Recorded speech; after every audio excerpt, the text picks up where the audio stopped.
in our usual manner of introduction. First up, we have Blackheart as... Carrick Marsh. We have Kronos as... Shaxan Rodskala. We have Hatan as... Tilde. We have Marcus as... Sadalas. We have Semi as... Gifton Greysteel. We have Tobias as... Everything's on fire, Louis Swa. Yes. And you have me, Yuli, as your friendly DM. Who would like to give the recap?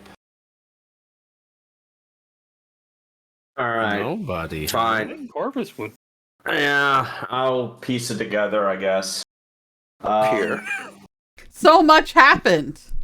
I mean, you were here for. Yeah, I was here. Basically, it rooms the session. This shouldn't be hard. Yeah. Yeah. We found ourselves back into the Feywild, following a path determined by Gifton to eventually No. get to... No. That was Oberon. the game we had before. Oh Oberon. yeah, we're walking with Oberon. That's right. So we went to Oberon's castle. It was magnificently golden purple. Queries were asked about why he thought such colors were nice and the origin of his house. He just kind of willed it into existence because he's Lord Oberon. That's what he does. We walked through a maze of labyrinthian halls with satyrs and treants, nymphs. The satyrs were the ones guarding, and nice silk curtains everywhere. Eventually, we were queried by Oberon to say, well, if you're going to be staying here, let's see about rooms. So we all were asked what kind of rooms we all wanted. There was some music played that was very discordant, but very interesting for Lord Oberon, and certain mechanical nightmare of a hurdy-gurdy was happening that shook Saxon to the bone. Saxon got a new arm and leg as well. Oak, was it not? Actually stated what type of wood. I think it was just made of wood. It was just wood. Oak. It's just living wood. It was oak. Yeah. We decided to take care of our nasty business and proceeded down into the dungeon, which the steps moved on their own accord, which Gifton thoroughly enjoyed. She was trying to get that fabled fourth step leap. We were asked that to figure out what our good general and wizard were up to, and Lord Oberon wanted us to pass judgment and to see whether or not they deserve the judgment. We asked them, or Corvus asked them to leave. We talked for some time, and tempers were raised between Corvus and Rizal. Sulfur was smelt. And eventually a story was fabricated, and that's what Lord Oberon wanted. General Rizal was a fool, and Percival was a lecherous individual, which their punishments were as such. Rizal got a library room, and Percival got a room full of nymphs, which Louis Swall took advantage of. Our rooms were, to everyone's descriptions, Talde got a hallway, Corvus got a crypt that he realized he really didn't want a crypt and was kind of annoyed by it. Louis Swall got a ceiling, all ceiling, in a big circle. Gifton got a little farmstead. Saxon actually got a home of kobolds, one of the first architecture constructs from a kobold, a nice little burrow. And Carrot got a bar. A tavern.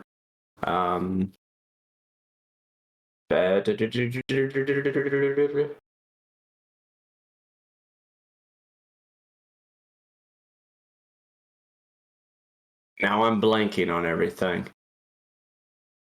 Do you need me to take over?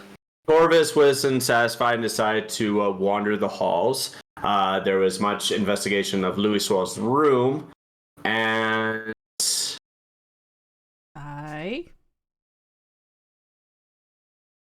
Gifton went off to Sahara to make good on her promise to a young lizard folk boy who was rescued from the Hexenreich facility.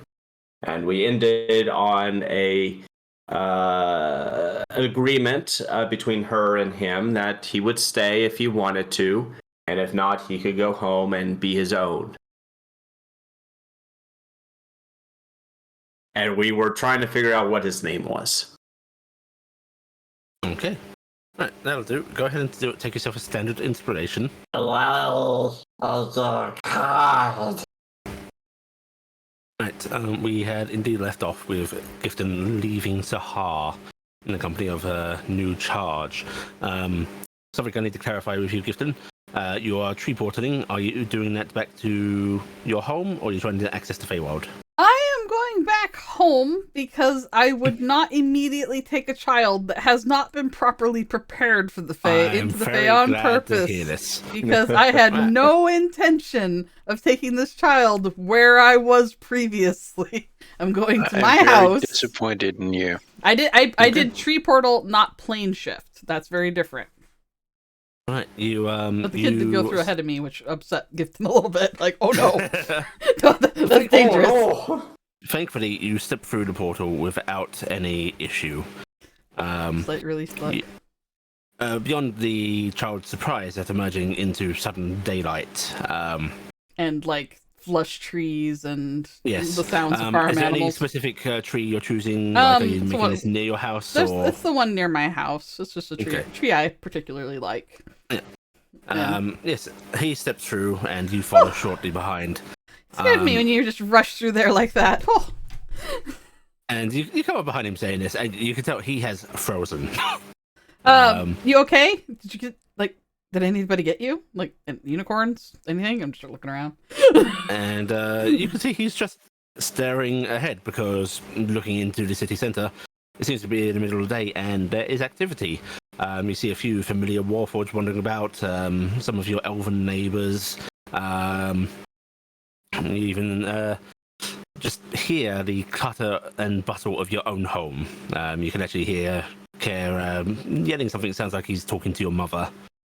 Just about, where is this? Where is that? Where's Rinson? Where's Harvey?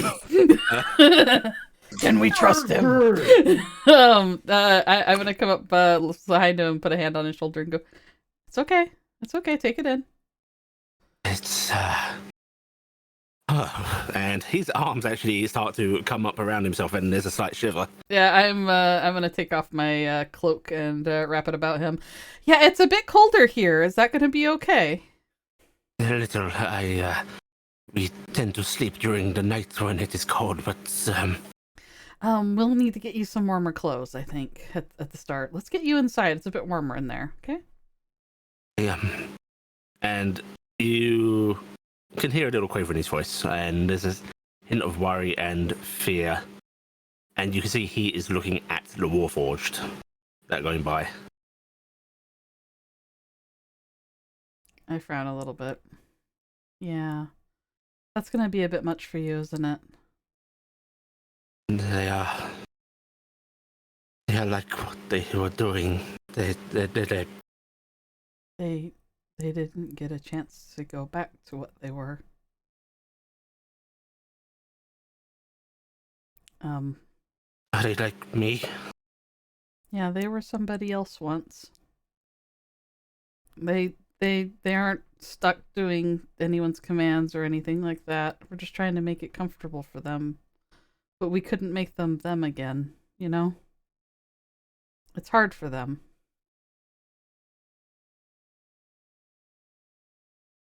Is this what you do? Find people like this? That's what we were doing, yeah.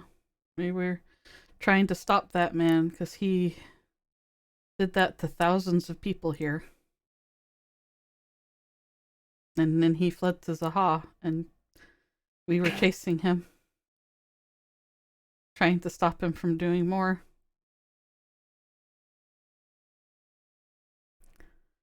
If it's too hard for you to be around people that are trapped like that.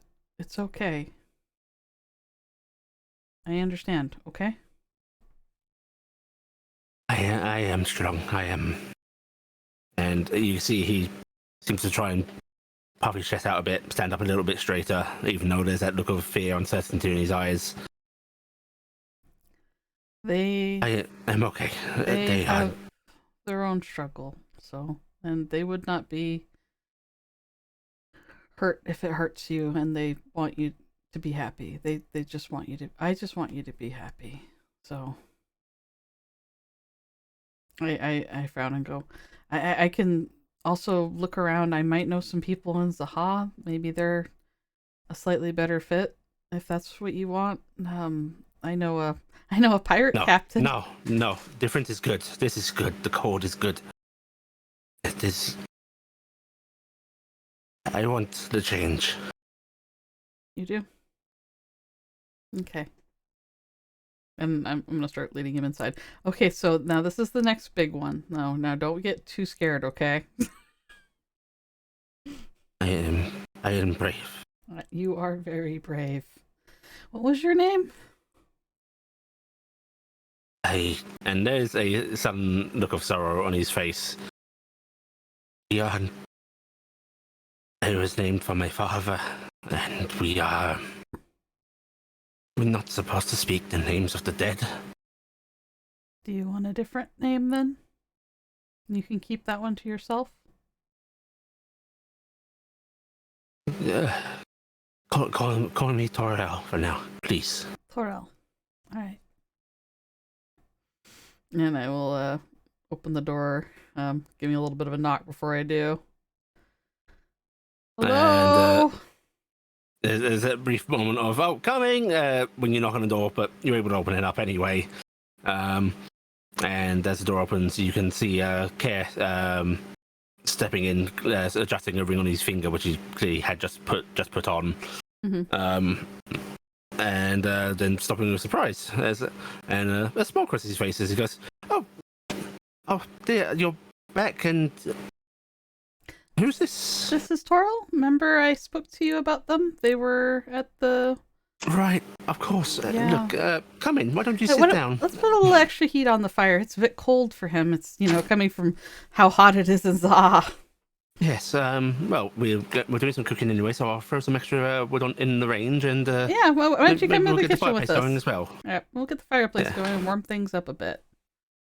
And he actually comes on and sort of smiles at Torel and starts to lead you both into the kitchen. And then I'm going to on the way, because it's a small house and I know my layout.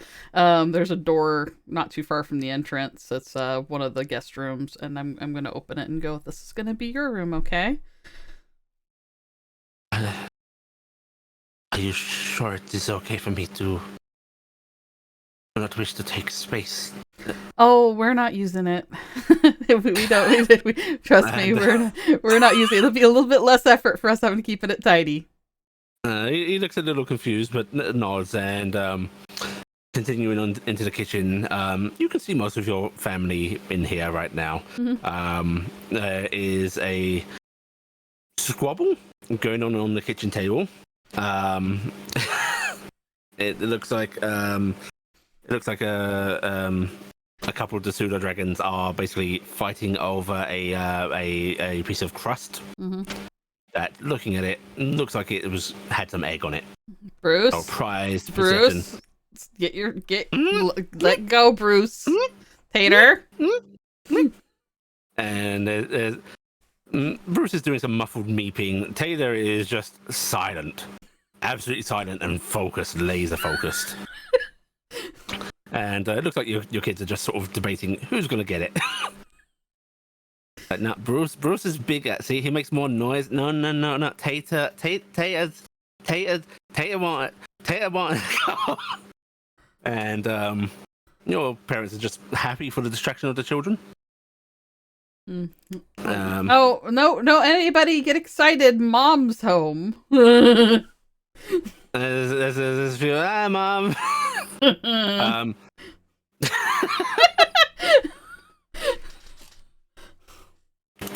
Your mother, however, sort of smiles at the side of you, and then her eyes go to to Toriel, and there's a sudden look of sadness on her eyes. She's been filled in on this, and Toriel, meanwhile, doesn't look like he knows what to make of these very tiny people.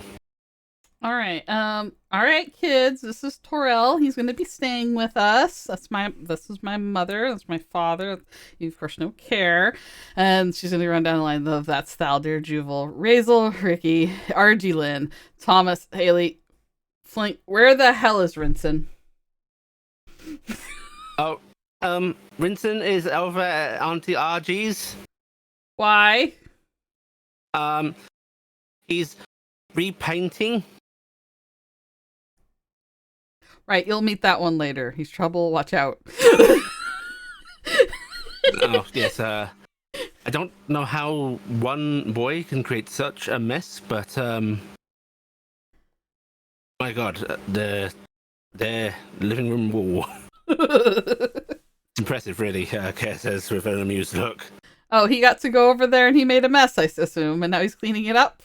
He didn't get to go over there. He hitched a ride. Yeah. All right. I was going to do the other question of, was RG aware that he's currently visiting? Is this RG aware? She wasn't at first. She's aware that he's visiting for the paint up.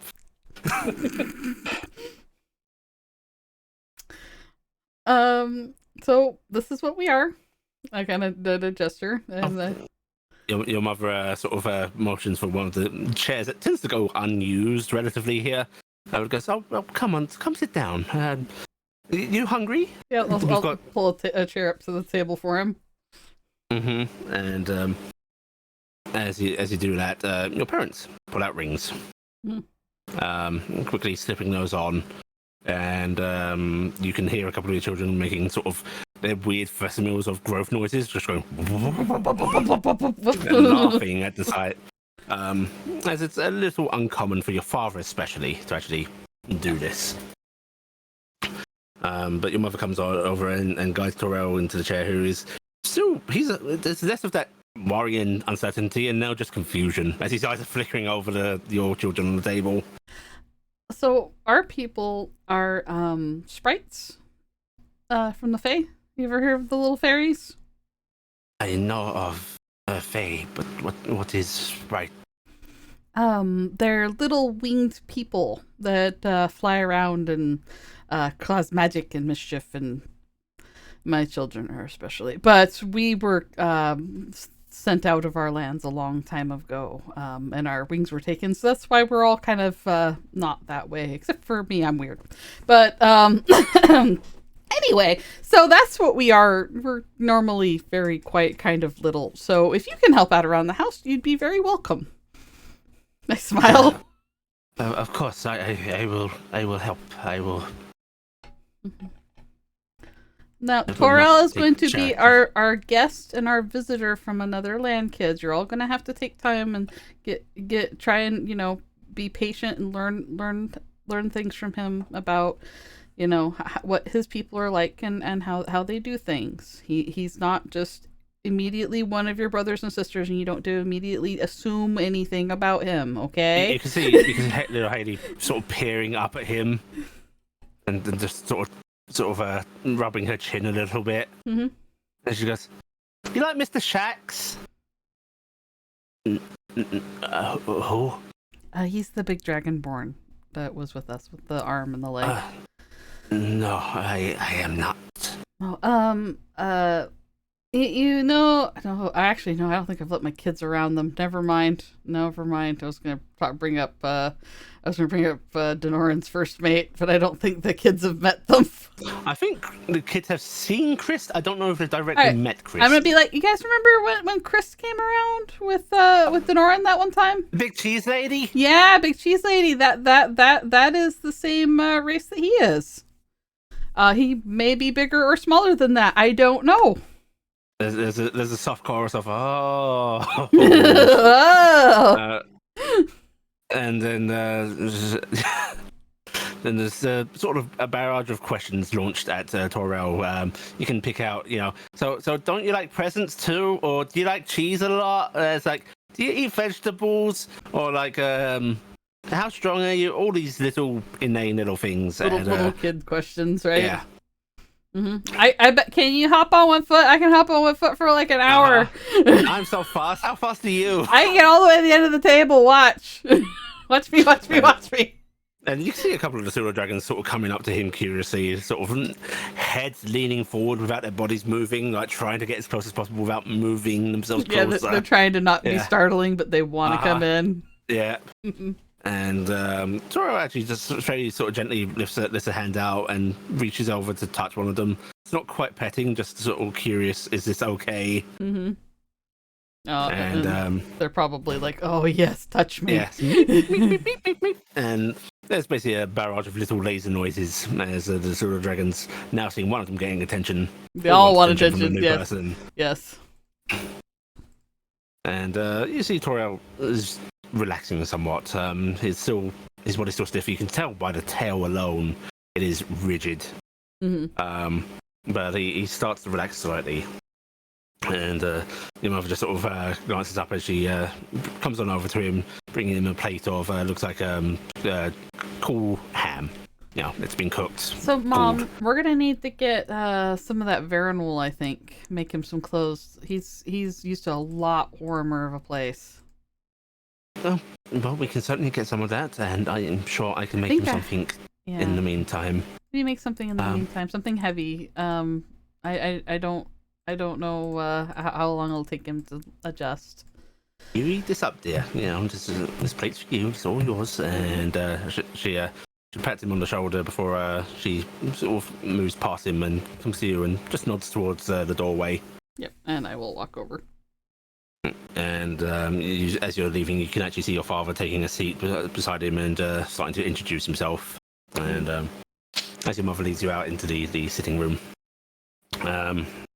she just goes, "So this is the one from the I nod. head off." Yeah. Oh, I'm glad he's decided to come with you. He's a bit upset when he saw the Warforged. It brings back painful memories. But he's not doing well over there with Heia's new group. They're very communal and very sweet and very, very loving, but he needs delicate touch right now. He needs to not be treated by everybody the same way, you know? And notice you said that he's a guest, not family.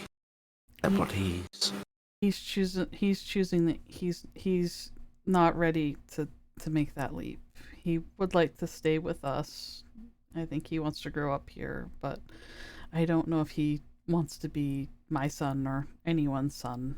I think he might be a bit too early for him to decide that. Yeah, and I mean, there's probably a lot of loyalty to his own parents that he's not willing to. Wouldn't have been long since he'd last seen them. No, I mean, so I figure we just make sure make sure the kids, you know, treat Toril as Toril, and we learn about him, he learns about us, and we see where it goes. And if I end up taking him back to Heia's people, I end up taking him back there, but it's his choice and his happiness. And we do what we do. I put my hand on kind of my mom's shoulder and go, we take care of the people in our lives, right? That's what brownies do.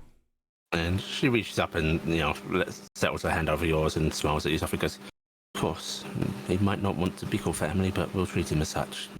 Subtly. Very quietly, respectfully, right? Yes. Is there anything we need to know? I don't know anything about.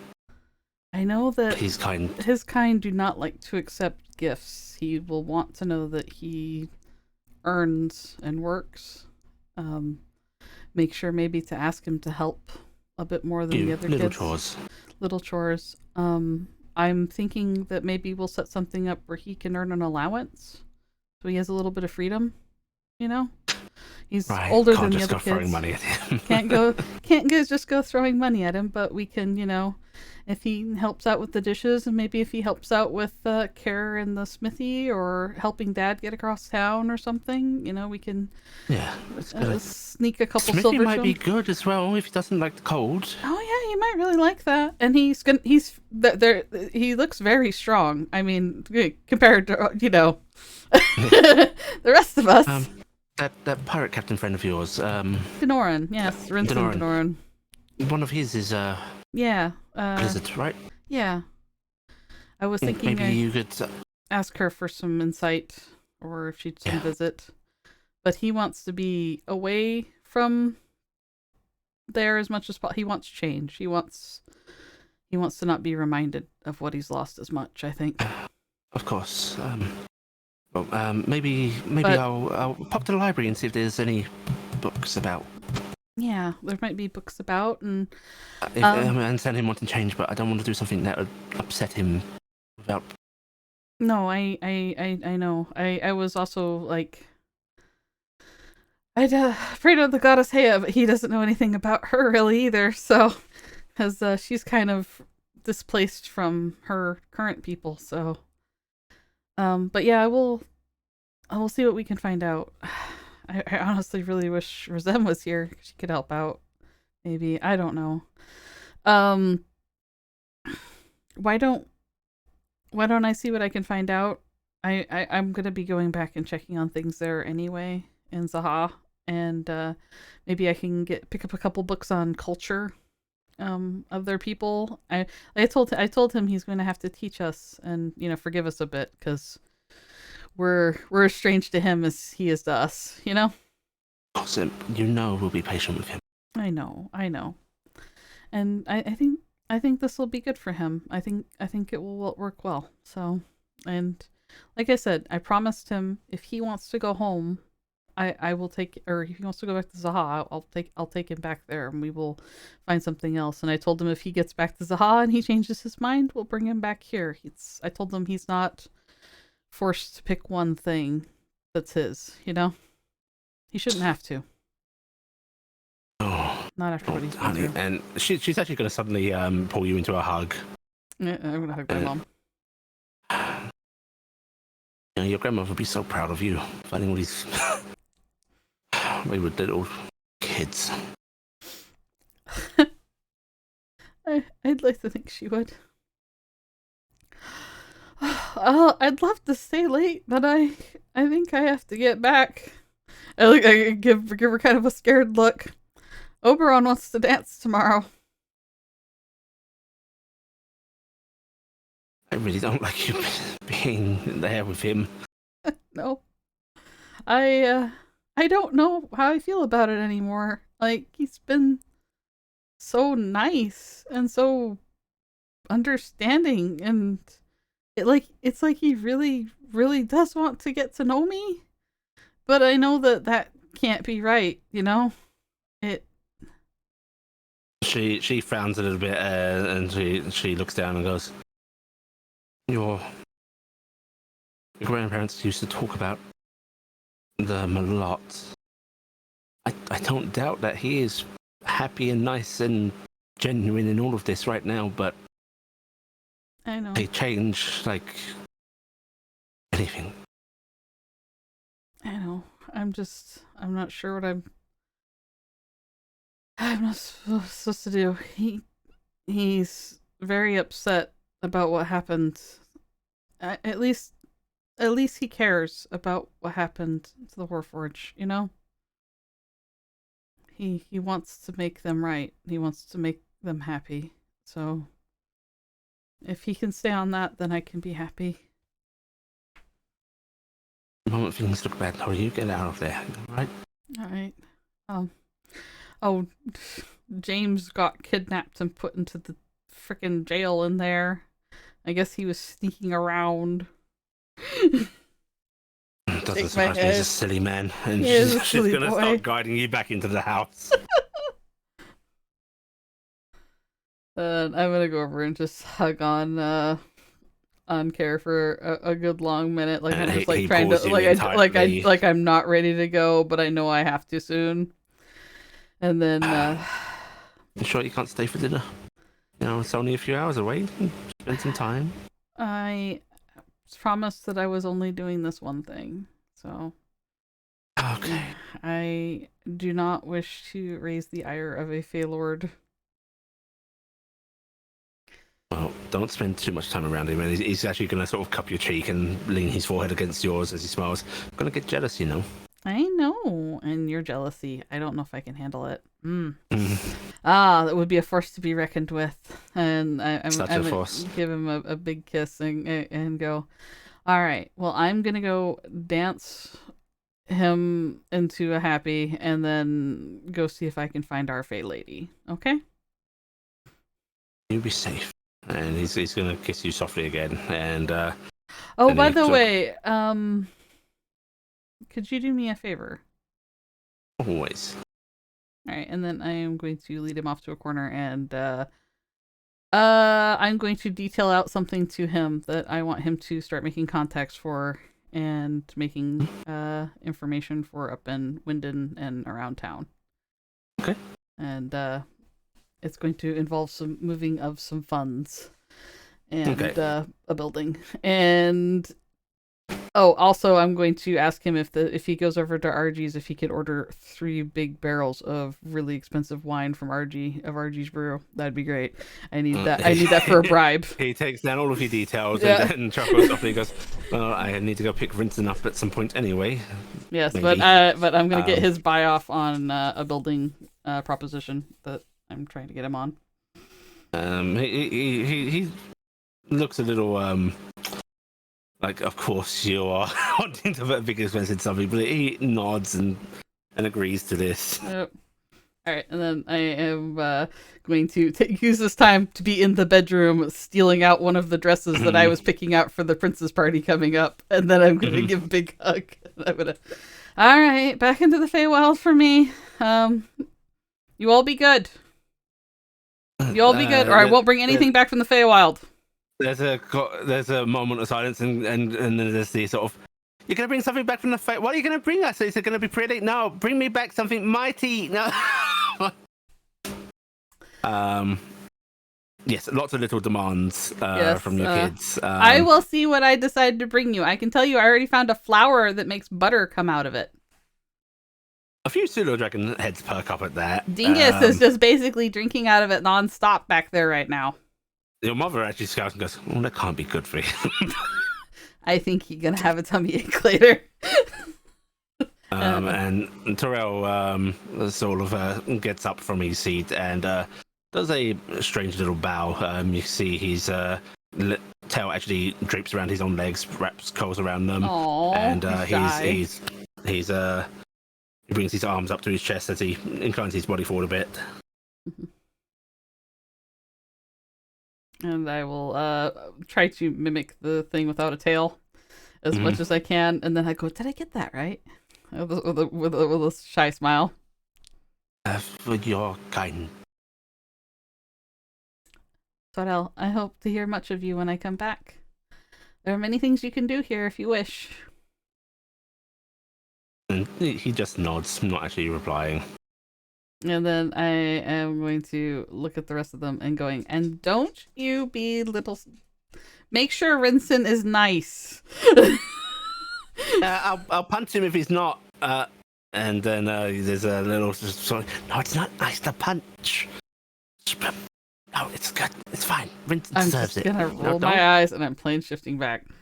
Okay. I have to choose a destination in the Feywild. I have to choose a destination in the Feywild, and I'm really tempted to say the armory. Where do you want to go? But I'm gonna go to the ballroom if I can. Ballroom. Okay. All right, you're choosing the ballroom. Yep. All right. Everyone else. Most of you have been air quote resting. Louis Soir. No, I haven't. No, Louis Soir, I would like you to make me 3 Constitution saving throws, please. Oh, jeez. Okay. No dex checks? No, dex checks aren't necessary here. This is a matter of survival. Yes, please. Yes, please. Very good. Very good. Very good. Right. You managed to avoid exhaustion. The nymphs do not relent. There is very little in the way of pause. You finish your night in that room feeling weary, drained, quite literally, and like you could just collapse. But you can power on and power out of there. Yep. Louis was doing that, going, "Have a good day, ladies." And then he's closing the door, and he's going to walk right over to Carrick's and knock on the door. You close the door to a very sultry, beckoning voices tempting you. Don't go. We can have so much more. Slam.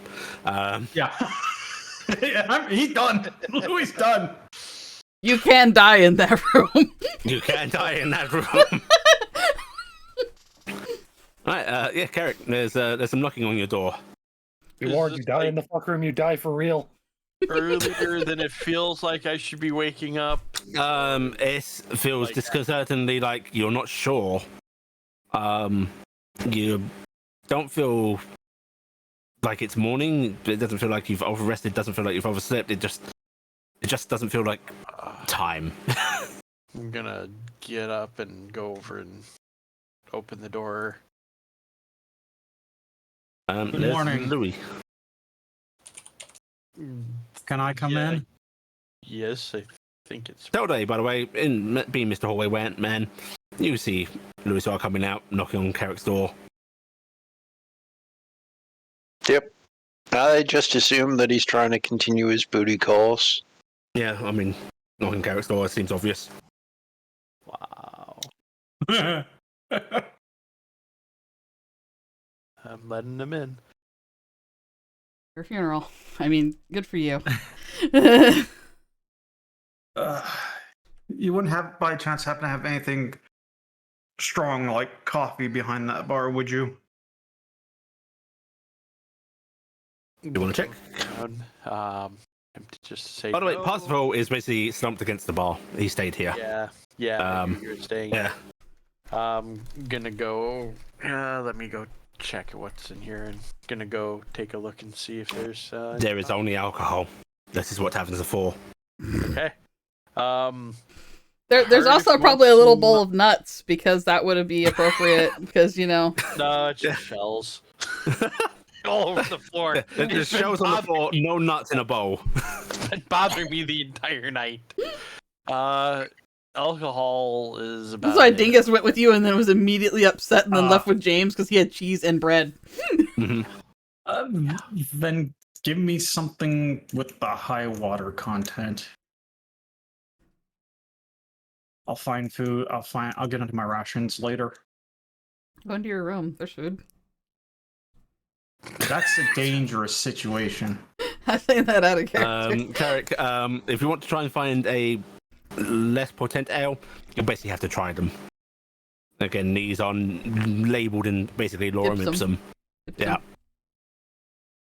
Sniff. So you could just pick a random bottle and hand it to him and tell him that, yeah, this is the one. I mean, yeah. Yeah, not gonna go. This is start the trying every least one. alcohol I have.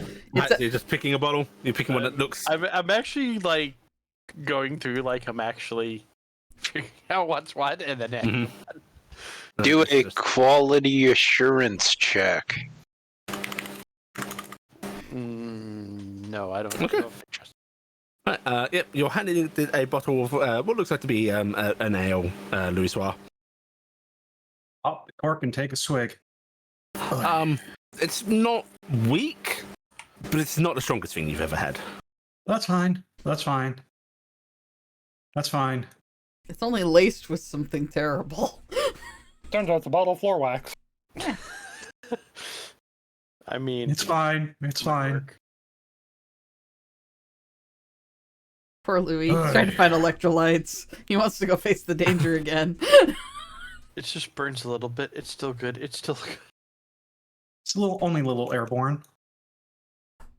No, if the bottle's airborne, you've been drinking too much. You know, the only food in the Naiad or in the nymph room is basically all body cream and stuff like that.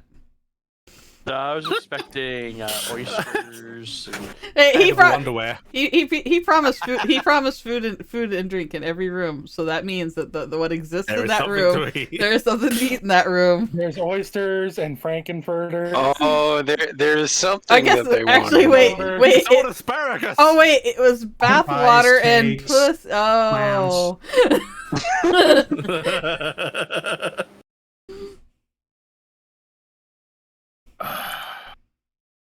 So just drank a bunch of bathwater when you were there, Louis. I have a question for Corvus. Yes. Did you ever come back to rest?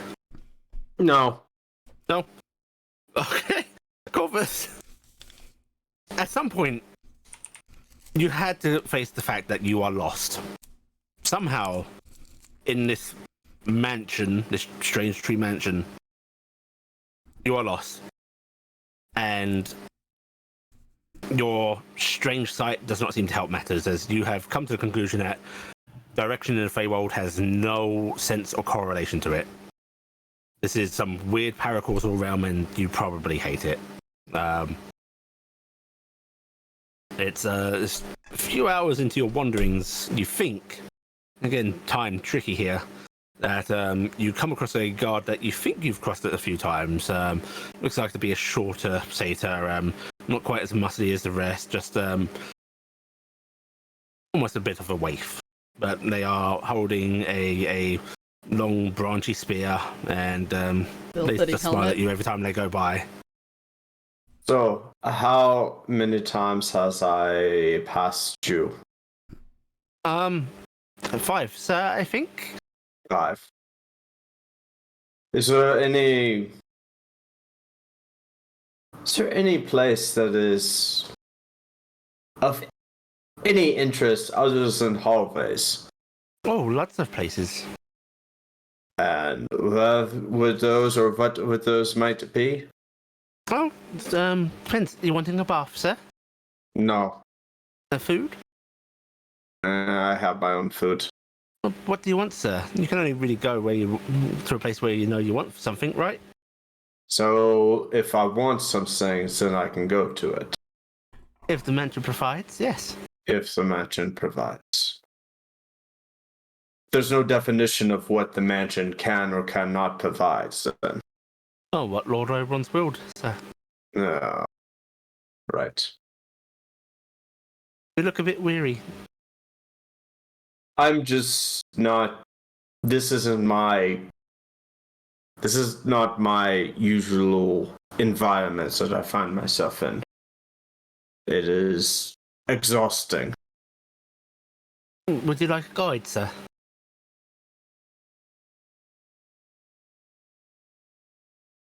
But if I have a guide, then I'm just going where you want to go, yes? No, not me, sir. You go where you want to go, but the guide helps you, no?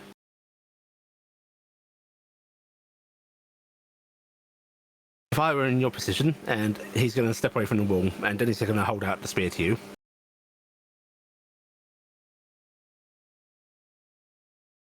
Oh man, this feels dangerous as heck. If you take that spear, you're the guard now, and he runs off. What's the spear? If I were in your position and you were in mine, you stand there, hold this.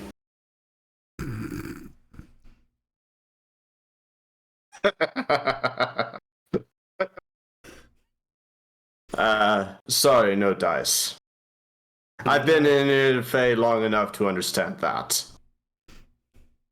Oh, suit yourself then, sir. And he'll sort of lean back against the wall, sort of like, not quite holding the spear, just sort of, arms around it, then it rests against their own chest. So you are required to stay here? Required? I mean, Yeah. I agree to for a bit, but... You agreed to do a bit. Well, you agreed to something that inevitably you have to trick someone to take the spear, and then they become the god, yes? He tilts his head at you, looking a bit amused, and goes, no, sir. I'm just here until Orif comes onto shift. Oh. Sure. not have jobs in your realm, sir? We do, but You we see, usually. I stand here, sir, and when I'm Yes. done, I get great rewards like drink and some fun Right. and a much nicer place than others get. Okay. You do something for someone, and they give you something in return. Typically, yes. It's a very good bargain, sir. Yes, it is.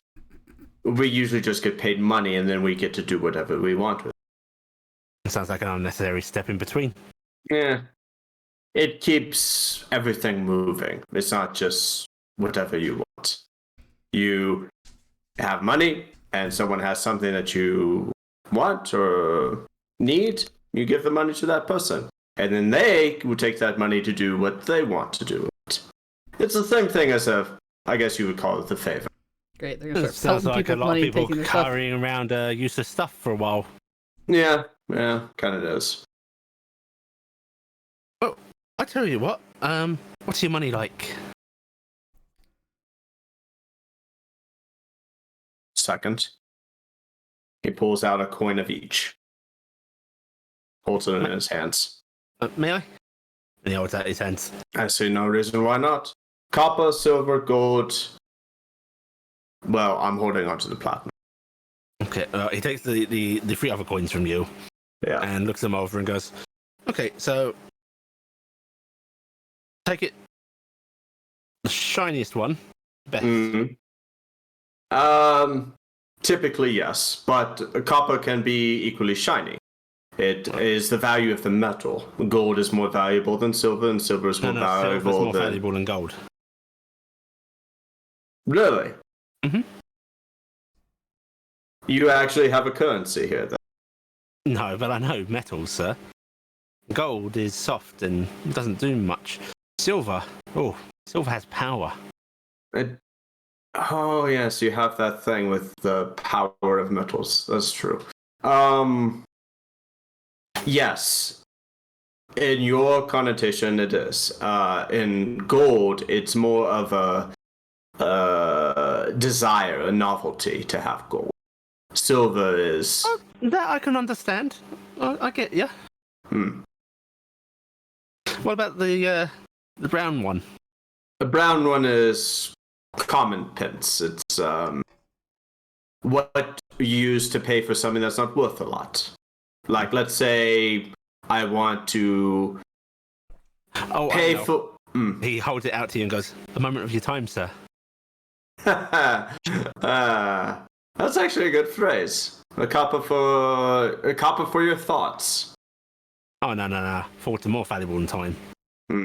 Here they are. Yes. But no. Again, my apologies, but I'm not agreeing to anything in the Feywild, unfortunately.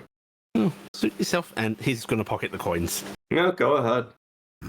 Well, if you're looking to get back to somewhere or wanting to find some food or some fun times, there's a guide over in the next corridor.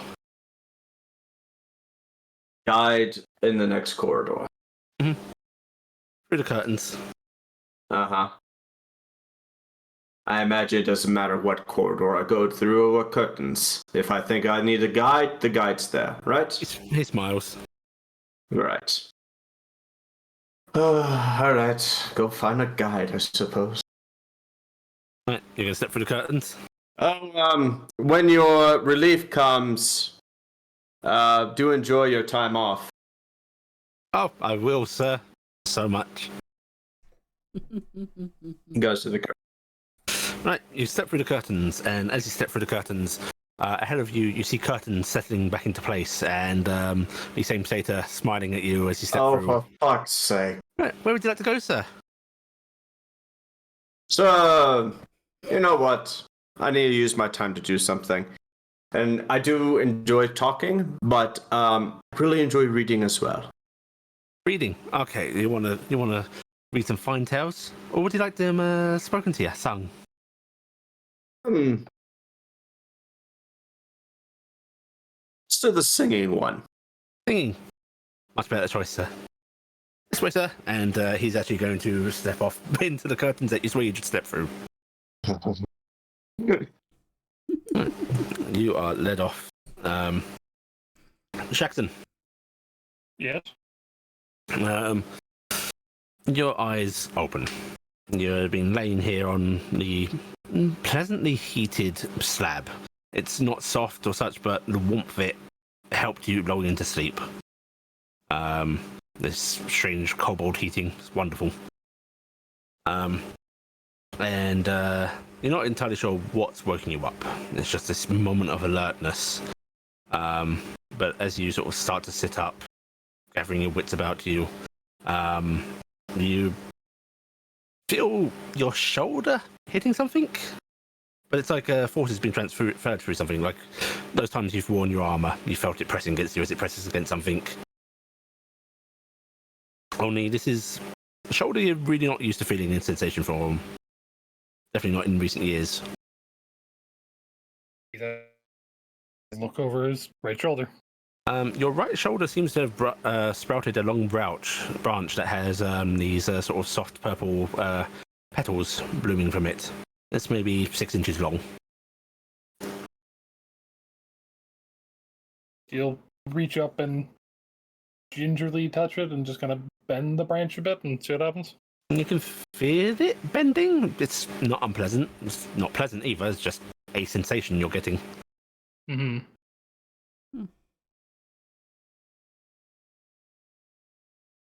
Well, that can't He's feel gonna good to go- snap that off later. Oh, it's not going to feel good to snap off in about 10 fucking seconds. He's a scientist. He's going to find out what happens. He will look calmly, grit his teeth, and just grab the branch and snap. You hear this loud crunching snap of wood breaking. And you feel it. You feel this disconnect. You feel this crunch, this snap. It's not painful. It's actually very hard to describe a feeling to it. It's like this arm is telling you, hey, we've just lost a piece. But that's about it. It's sensory feedback, but it doesn't fit into your usual perceptions of pain. Mm-hmm. Or you now do have this sort of jagged part just coming off the top of your shoulder. You have to get a woodworking tool out. Just sand it Actually, yeah, down. you will do exactly that. Just Sand it calmly down. pull a tool and start sanding down where the branch was.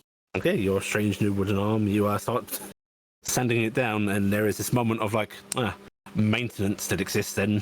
Mm. He will, after he finishes with that, he will start examining the branch that came off. Okay, the branch that came off, you can see that the petals are actually starting to fall off of it, like quite rapidly. They're just losing the connection to it, falling to the floor. But yeah, the branch itself just seems to be this piece of oak in your hand. He will look at it, kind of thoughtfully, just go, and put it down calmly and continue going about his morning. Okay. Right. You are able to fix yourself some food here. There is down in that lovely place, of course, meat, chilled water. You've quickly figured out that while there isn't a stovetop here, there is the equivalent of stone. You're able to find a far hotter surface than the rest if you fuel the fires in the wall a little bit and cook yourself something. And before long, you've had your breakfast. You've sort of taken time to wake up properly. And there's just something nice and simple about this place. It's like it lets you settle your mind. He'll be calmly going about all enjoying time there because, yeah, it's history for him and he likes that, and nice and simple.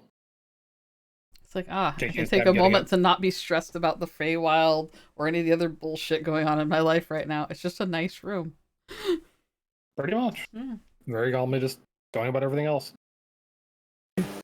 Right, and before long, you have done most of what you can, and as you think about leaving, you can't help but know there's a fake reluctance. It's almost like, I don't know, just having to go out and do chores. It's just part of you that doesn't Do want I to go. have to? Right? Yeah, do you have to? It's still knock, right? And I would actually like you to make me an intelligence check, Jackson. Okay. Right, Jackson, you are quite used to compulsion. You've seen it done, you've done it, you've had it done to you. Magical compulsion tends to be very strong, very noticeable. And some things like the friend spells, they will be a little more subtle. You won't notice it until far later. But there's always this unnaturalness to it. And you think you recognize a little bit of that here, but it is so much more subtle.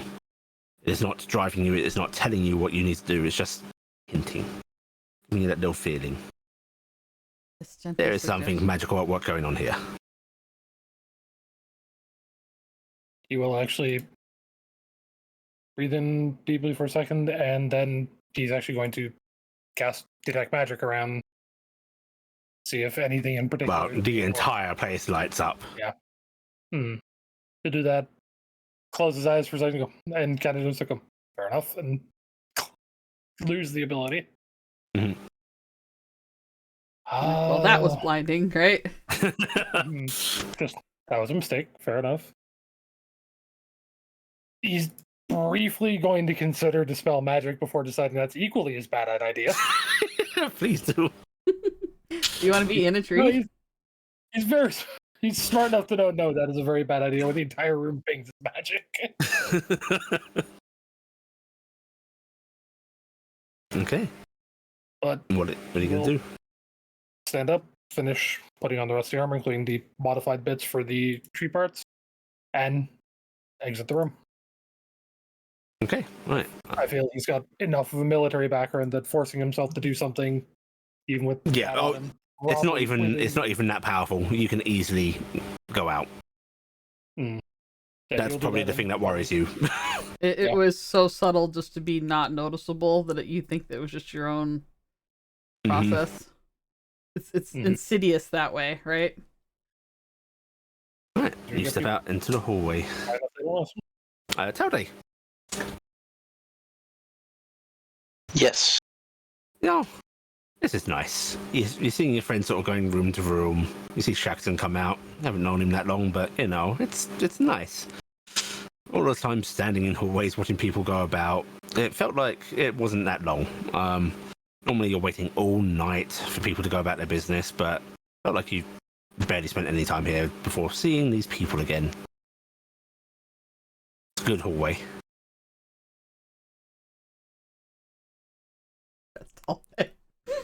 I'm sorry, I'm not really entirely sure how to respond to this assertion. It's a good Telde response, to be honest. Honestly, I would have expected it to be much better if I saw them a lot less, so I could enjoy the time away from them. Telde, your moment of not having to think about all these other idiots is starkly interrupted constantly. Telde, you hate this hallway. The worst hallway. Maybe it'd be better to have your own room. That doesn't work. You've never tried. No, I did try. The door wouldn't open. That's because you want a hallway. Yep. But no, I'm going to keep standing, basically waiting around until I have an indication that it's time to go time. Actually, you know what?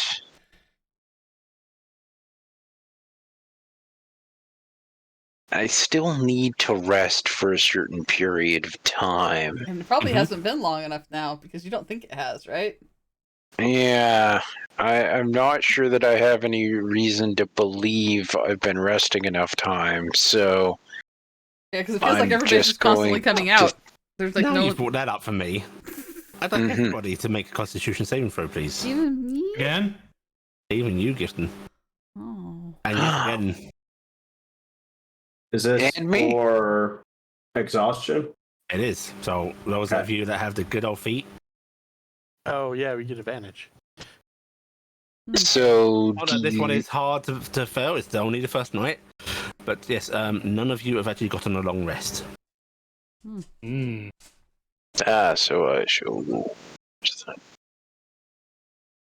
Yeah, none of you have got a long rest, but nobody takes a level of exhaustion. It's like you don't even notice.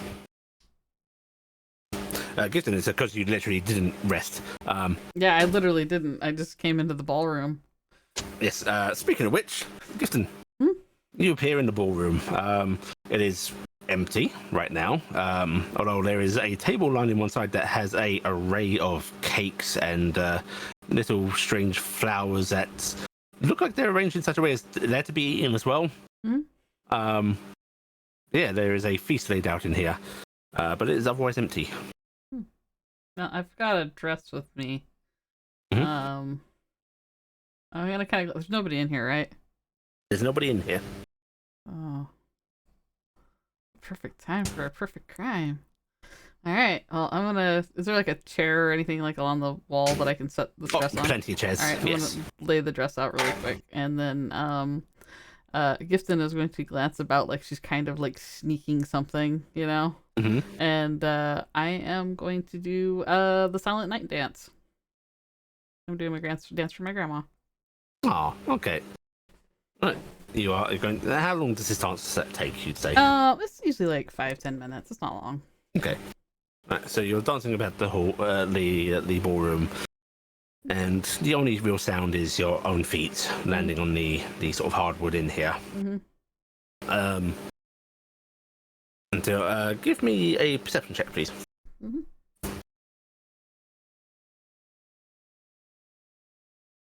Laser focused. I am paranoid as hell. I'm in the Fae. Wow.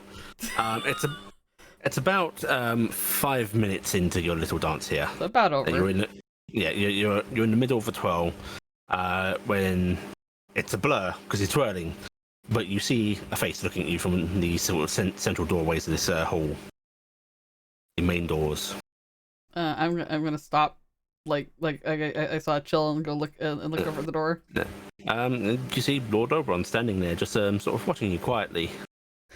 Oh, I'm sorry. I got distracted heading back to my room. Sorry. Please don't let me interrupt you. I did not wish to speak, for I did not wish for that to stop. You want me to start over? Do as you please. You are my guest here. If you wish to dance, you may dance however you please. Alright, well, I will give a little bit of a guilty look like I got caught with my hand in the cookie jar. And then I will start dancing it again because I'm doing this in place of my prayer to my grandmother. I usually like do stuff to her. I'm doing this for her tonight, so. You start dancing again, and he does. He remains absolutely quiet. He does not move from where he is, just watching you curiously. Mm-hmm. And as you finally come to the end of it, he just sort of inclines his head a little bit, and you see his lips moving as if he's saying something to himself. Or you hear the sound of his own boots on the hardwood floor in here, coming towards you. His hands behind his back. I didn't catch what you said. The appropriate thing. Where did you learn that? My grandma Juvel. Oh, Grandma. Or blood relation. Yes. Strange concept. What is that like? I don't know. I don't know what it's not like to not have.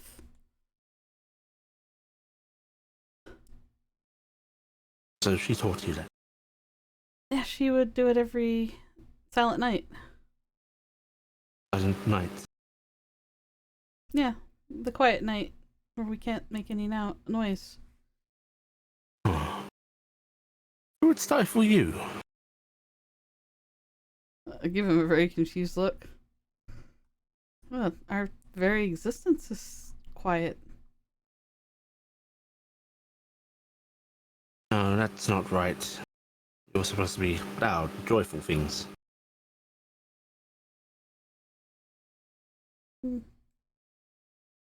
Being loud gets you dead.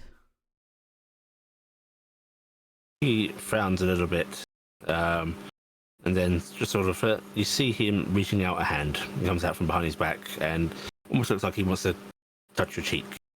But he stops himself and just sort of slowly closes his hand. Some I other. don't understand you.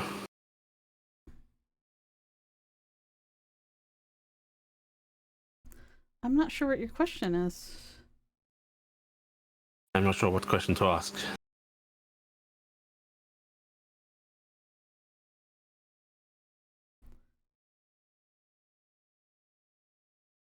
You do know what I am, right? His eyes flicker over you, and there is a momentary look of wild, almost panic-like in his eyes. You are an child. What did he say? You are a returning child. You are from here. You are different now. You are one of hers. Or you are. And he actually steps back. I don't understand you.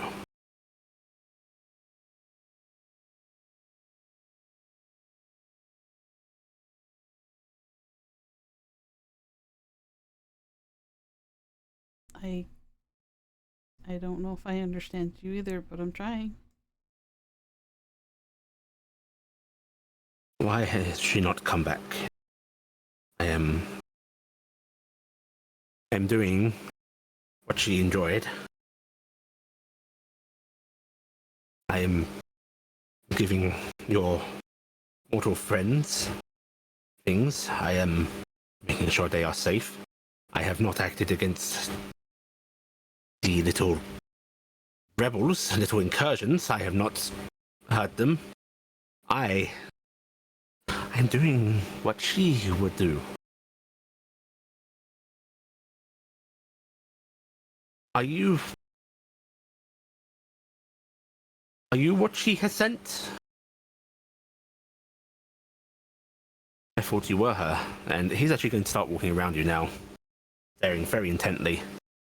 You are so much like her, but no.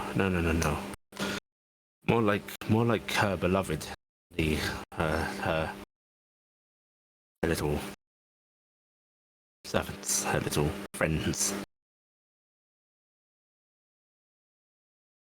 It's so much like her all the same.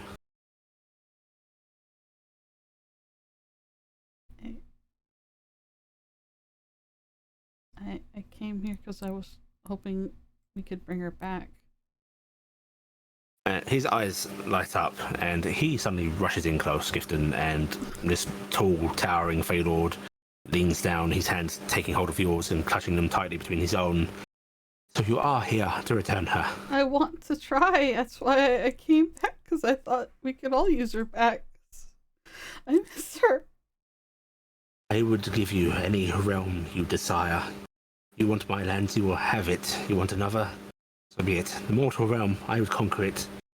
Just give me back to Tanya. Don't let me go try. I was with her. She was with me. We were together. And then she went into those white spires. I need to get her back out. I think I know how, but I need to go try. I'm not here to cause trouble. His eyes flicker about again as he's processing what you're saying. He goes, I am distracting you. I really like getting to know you, but I think that I'm distracting you. I don't entirely know how I'm going to go about what I'm going to go do, but I'm going to go try.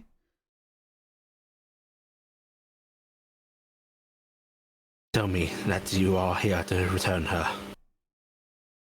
I would tell you 9 times, my lord, that it is the dearest thing in my heart that I come to the Fae, and I want to bring Tanya back. I have come back to the Fae because I want... She's going to repeat it perfectly 9 times because Sam can't for the life of her keep it straight. I would give it to him 9 times. His eyes actually do widen slightly as you go through this process. Mhm. 3 by 3, you have promised me. And I will trust your words. They are law here. You walk through my land with the full authority of my reign behind you. No one will trouble you, no one will stop you, and you will have any assistance you so require. Bring me back to Tanya, and whatever you wish is yours. I am going to pull up my satchel and show the powdered silver I have. The god Ilan sent me with this as aid to help bring Titania back. Ilan the meddler. It's likely to do good that he's to do ill here, but if this is something he is assisting with you, then he has my thanks as well. Your friends, do you require them, or are they a distraction? I require them. Are they rested? No, but they shall be. Everybody, take a full rest, please. Whoa! Okay. Coffee kicked in! Who's actually going to look at the bottle of mead? Just down to the ground.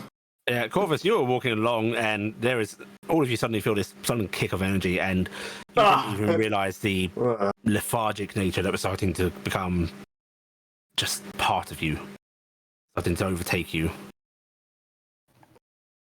The frown Shax's had coming out of his room is going to get. And Parsifal is Carrick. Parsifal was actually fucking almost falls off his stool as he jerks up. I'm guessing you felt that also. Just a tad, and in the hallway, the door to the library slams open as James steps through. Looking Whoa! What was that? Yeah. We got might touched. want to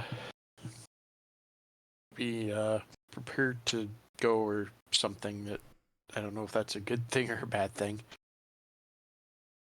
I am going to take Oberon's hand and look at him and go, I have many things I have to do after this, but I do not want this to be involved with what I have to do. But if you choose to help me later, I would appreciate it. I'm gonna give him a smile. Alright, I need to go where You she bring fell. back my heart, and you will have anything, I swear. I will bow my head to him. Thank you, Lord Oberon. Where she fell, I do not go there, but there will be no detours. You walk the path. You will arrive. Thank you. I must start there, I think, to get this set right. Know that is not particularly in my hands anymore. Since the towers, the Fae, they do not obey me. No. But maybe they'll listen to me. And I'm gonna walk over and pick up that dress and then lightly drop it into my backpack and give him a smile. I'm assuming they'll be out here in a moment. Thank you. Yes. And he actually gives you a deep, flourishing bow. His torso actually dipping beneath his waist. His arms I'm spread out giving wide. him a deep bow. Thank you, Lord Oberon. And then he's going to turn on heel and hurry out of the ballroom. As the doorway opens, he steps through. It slams shut. Everybody, if you're in a room with a closed door, Yes. it opens up, and all other doors vanishing. Those in the hallway, the doors lining it go away. Those in tavern, Yes. tavern door opens. You see a ballroom. Gifton, around you, the various doors set into the walls of the ballroom open up, and you can see in one, there's the hallway. Many of your friends standing there.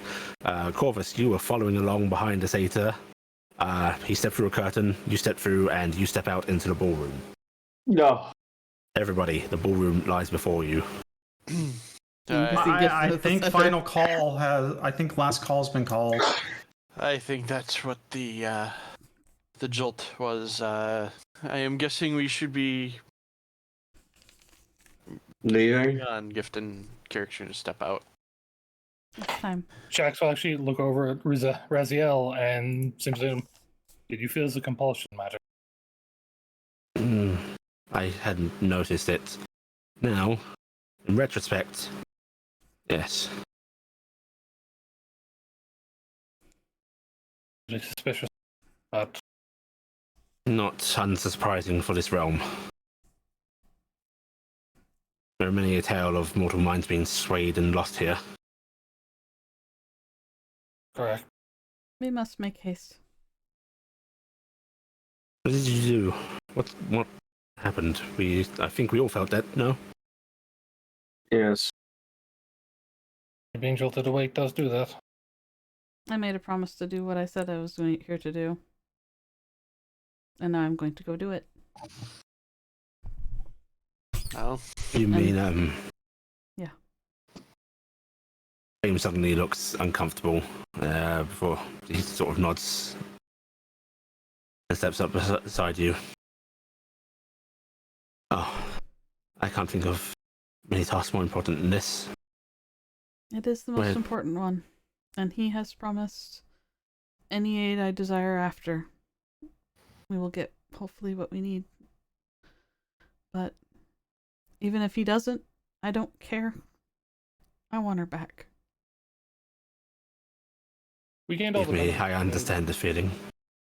Yes, you got all the benefits of a long rest. Okay, that I includes just grabbed all my spells. Cause, yep. Yep. I was asking. 'cause I also have an extra magically ability, so crafted I can an outfit during redesignate this. stuff. Yep. Yeah. Literally, rules-wise, all the benefits of a long rest. Yep. And I'm also Okay, crafting a new dress. as a bringing it note, down. I'm No. adding Raziel to my list of people I can guess sending. Nice. Okay. are you adding Percival? In that case, you are able to produce one of those little magical communication beads and Yes, hand you it off to him. take one and just toss it over to Raziel. So just for you. Thank you. No. All As right. you know, Are Gibson, you all of you fit to travel? I'm Yes. good to go. As you know, Yes, Solo, I am going to miss that tavern food, her parcel says. There's tavern food? he spent the night in the tavern with me. But we will, Come. The way is ready. Let us go. when we are done, I will take everybody to the tavern, we will say. Right, you all depart from the ballroom, the doors having closed behind you, leaving just the central pair ajar. And it is but a short walk through a single hallway before you find yourselves at the main entryway to the palace of Oberon. Stepping out, there are leaves falling around you, gold and purple, sort of lighting in the air. The unnatural light of the Feywild playing off of them, these golden leaves creating refraction shimmers around you. How big are those And- leaves, by the way? The leaves, they're about the size of an average person's hand. Okay. There's just lots and lots of leaves. There's not like big, Mhm. massive leaves. Nope, just lots and lots of them. I'm gonna glance up at the leaves. They're beautiful. The gold ones make me think of my my family's mark. You're saying that sort of this beautiful sentence, and as you're speaking, one lands like directly over your mouth. You get that mouth. I'm gonna pick it up. Oh, yeah, that's pretty. Right, you're gonna take this golden leaf with you. I'm taking this golden leaf with me. Maybe it's good luck. Okay. And then I'm going to start leading everybody with one intent in mind. I'm going down the road. I'm heading towards the Tanya died. Okay. Right. You head towards where Tanya died. You find yourselves walking on the path, and it doesn't seem Ignore to that. hurry it. No, I refuse. Right, you walk down the path, and while it doesn't seem to hurry along or extend out, you all feel like you actually now have a far more solid feeling of the passing of time now. Your steps seem to correlate with the passing of seconds, and it feels more real. And actually starts to feel more so by the passing moment as you are walking along and the foliage here, the strange fey foliage, starts to intermingle with what looks like to be natural trees, plants, things from your own plane of existence. You can still feel that essence of the Feywild around you, Gifton. You know you're still in the Feylands, but they are so much more mortal here. Mm-hmm. And as you round the bend, you can see in the distance, a large glowing beacon in the air, a sort of soft glow of structure, a lighthouse almost appearing, and you can see what looks like to be a tree growing up around it, branches curling around in themselves, the sort of central trunk indistinguishable from the thick branches that are coming off of it, creating this own towering structure that this encapsulates this pillar of light. But you're nowhere near that. You are at a spot that you would know as Borderlands. This feels oh so much familiar. The place you first entered the Feywild, oh so long ago now. Mm-hmm. This is the meeting of the mortal and the Fey realm. And it is empty of any activity. There are no sprites about, nothing. You don't even hear wildlife from the mortal realm. Come.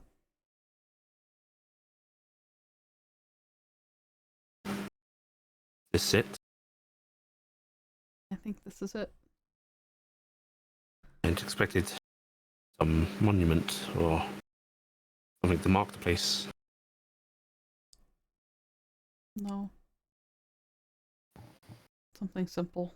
Something the way it is. Some things people don't want to come back to. I don't think he would have wanted to remember this moment, so I don't think he would have came back. She has a temple near here, though. I don't know, maybe that? How exactly, Gifton, is this going to be achieved? We've never discussed that. I actually have an idea of how. I just hope I have the right tools for it. And I'm going to sit down on the ground, carefully take out a plain piece of paper, and write down some questions really quick. The top question is, how do I bring Tanya back? You spend a few moments writing down, and here you have it, your list of questions. Wish me luck. Good luck. And I'm going to concentrate on how do I solve this. Okay, you access that magic that was given to you not so long ago now. That knowledge that you could get any question answered. And you know what you need to ask right now. As you speak the words. How do I answer the questions on this paper? How do I answer the questions on this paper? And it better not be with words. It better not be with words. If it is with words, I will be pissed. Ink and words would be terrible. Things go dark suddenly for you, Gifton. It's the appropriate answer. And I must ask, are there any questions that have been added since the last time you sent me your questions? I have a new list, actually, because I abridged it. Okay, give me your new list. I abridged it, basically. I took a bunch of them out, so there you go. Oh no! Did you get it? Oh no! Yes. It got really long, the other list, so I decided to chop it. Didn't you have like 20 questions on there? I had like 30 questions after I asked people Oh. what to do, and I was just like, Alright. no. I'm like, no. I was like, you know what, I'm probably just going to take a moment where Gifton's going to have a moment of going, And- I know exactly what I need to ask and write fresh questions from memory, and that's it. What we're going to do, while I look at this real quick, is we're going to take a momentary potty break. Potty break! So everyone, Let's all go to the lobby. spend a few minutes, get your drinks, go to the potty if you need be, and we will be back shortly. Toodles.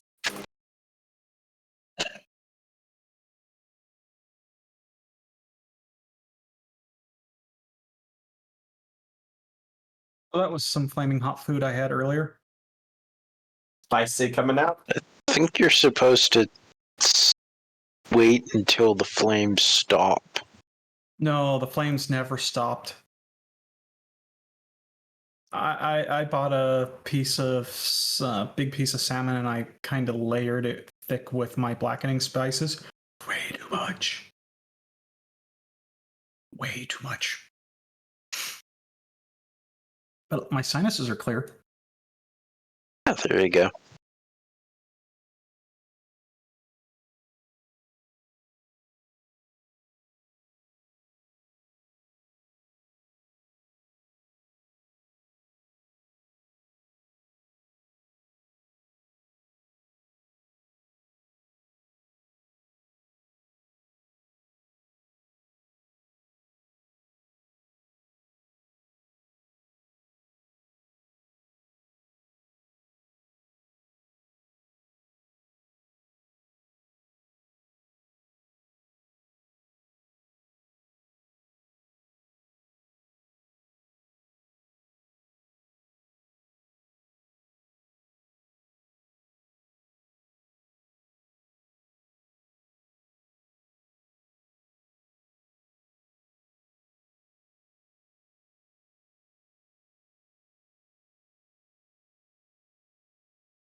Oh, that's unfortunate. Hey, Dan, I finally killed that lotto pad. Nice. I mean, not so nice. I actually like that pen. Yeah. I am You need another one? I'd appreciate it. Alright. Be right back.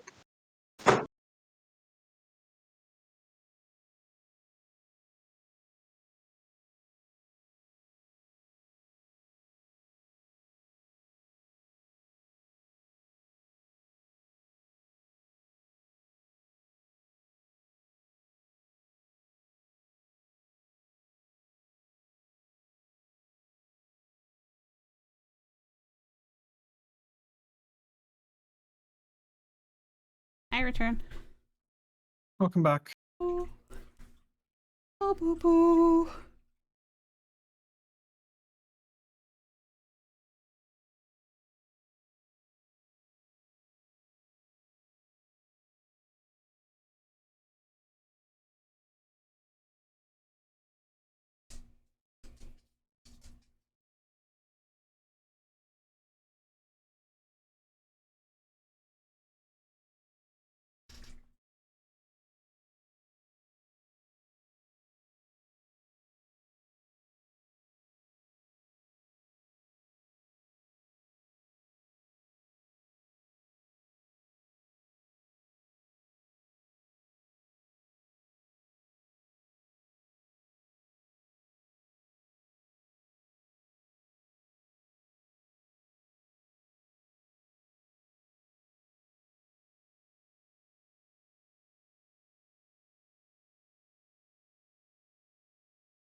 Okay. Is Okay. everyone back? Yep. I'm here. I'm here. I are here. Buster burp. Okay, still waiting on a couple. Hmm? Still waiting on a couple. Okay. Nom, nom, nom, nom, nom, nom.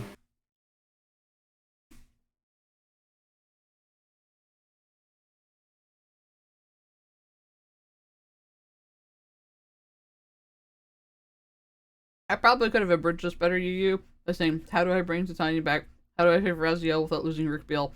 And then just, how do I save everyone else? It would have been just a lot easier. But I need to know I have the right people in there.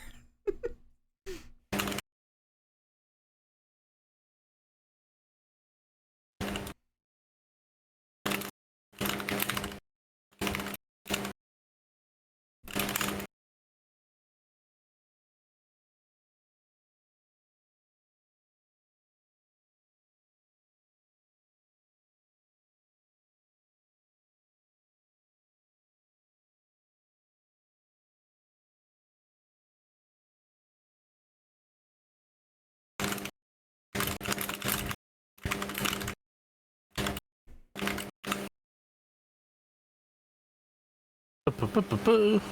Ba-ba.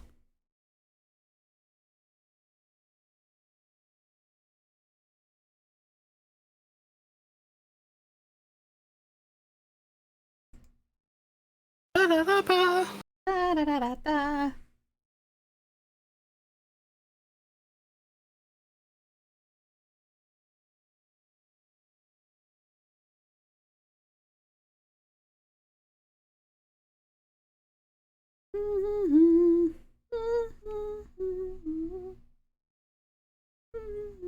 Hat Dan and Kronos are probably taking body turns. I'm back now. Peeing. Yay, peeing. Personally, I'm waiting for my kettle to boil. Ooh. Marcus here? Yeah. Kronos here? Wait, Kronos is here. I said I was here. Kobe here. Yeah. Kronos, you here? Becky No. here? Buckhart? I thought I was here We're here. earlier.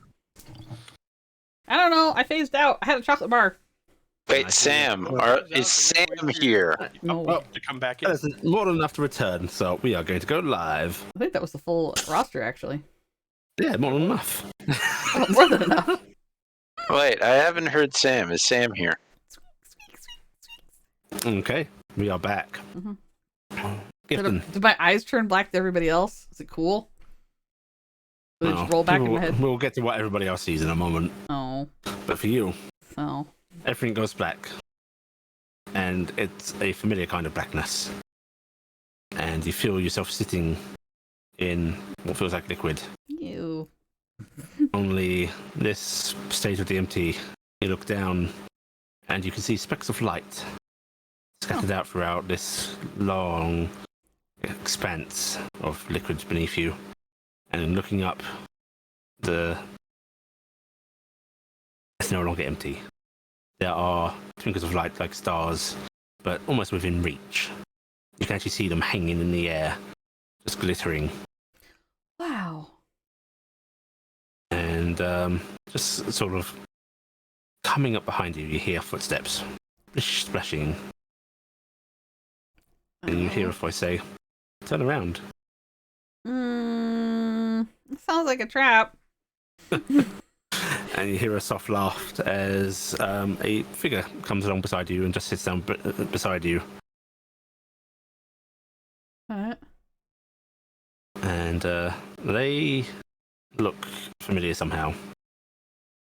They have strange red hair, a set of eyes that almost seem like cares. The rest of the features are off. And those coals, they're almost like Argies? The red hair. Mm-hmm. And around the neck, you can see a necklace that just seems to have little charms and mementos on it. And you start to recognize little bits from your group, little pieces of jewelry, little piece of markers. stained glass. Mm-hmm. And settling on their lap, there is a cane, much like Corvus's. And they go, "Been some time." I mean, I guess it's been a couple days. Maybe? And they reach over and they pluck the piece of paper out of your hand. Mm-hmm. Clever. Right, what do we have here? Okay, I think I can help you. Oh, good.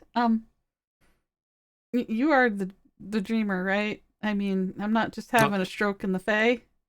Yes, just not the one you currently know. Yeah, you do that a lot. A lot less these days. Once you helped me get that whole linearity figured out, I kept myself in order far more. I like your look. Thank you. Everyone told me you look like Carrick. I stopped directly mimicking people. Disconcerting for some, I think. Oh. Of course, I carry some things, past memories, and you see them look down at the cane and sort of clutch it tightly. Memories of who I was, part of who I was, and close friends. Although, I suppose this face, it's a little bit of a spoiler, but that's what you're here for.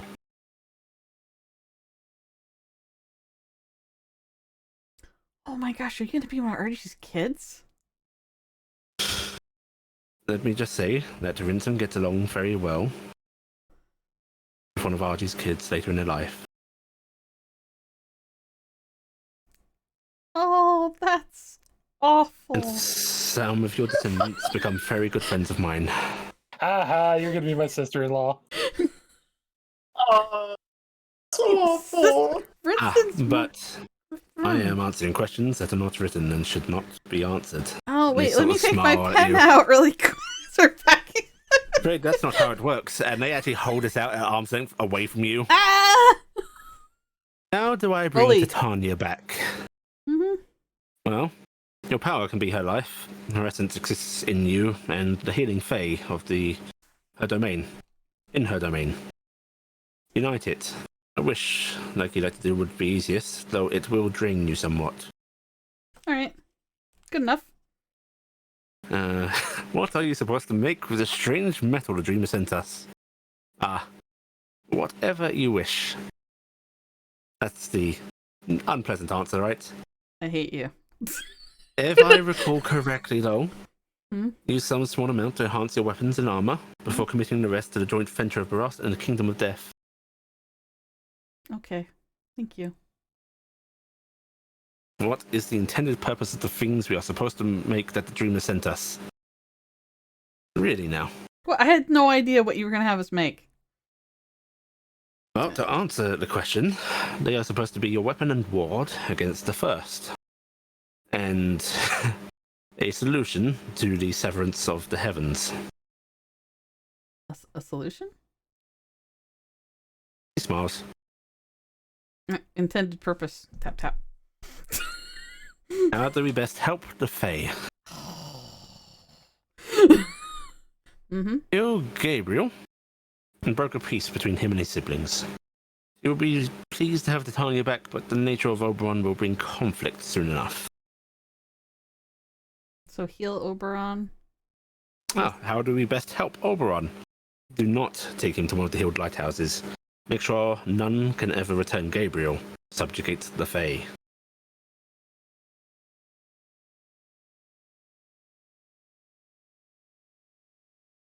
Can you repeat that out of character? Yes. Would you like me to paste it? Yes.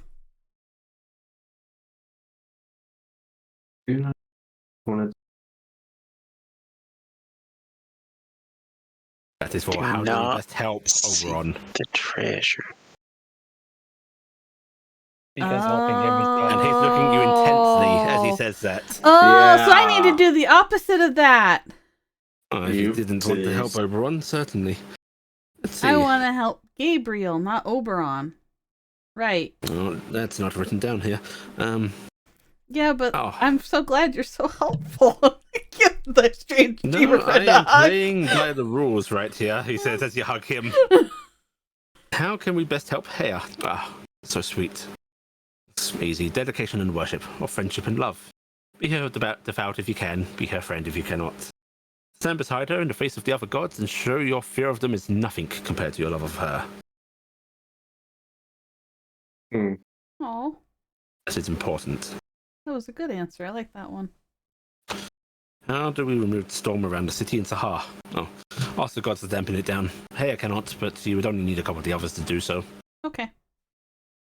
Where are the Sphinxes? The same place they have always been, apart from Makila, who lays beneath the sand, sadly. So they are where they always have been. They didn't move. Should have asked when, my friend. Let's see. Oh. This is like your graduate advisor, and he's going through your he's marking thesis. I'm just gonna point out- He's being far more I'm folding helpful my than arms he and going, I'm needs just to gonna- be. That is true. I'm folding my arms and going, you know, young man, I will totally take this out on your great grand whatever father Rinson. I'll do so. Oh. How do I save Raziel from being a demon and become who he wants to be without losing Rickbrio? Kill him. Therein lies two paths for his two desires. A part of him wishes to return to what he was, an archangel of inspiration. Another wishes to leave it all behind, to become mortal and finally rest. To return him to grace without losing Rickbrio, you must bring him before his creator and one who would take him as their own. Only together can this be done. For immortality, you need but a knife you are already seeking.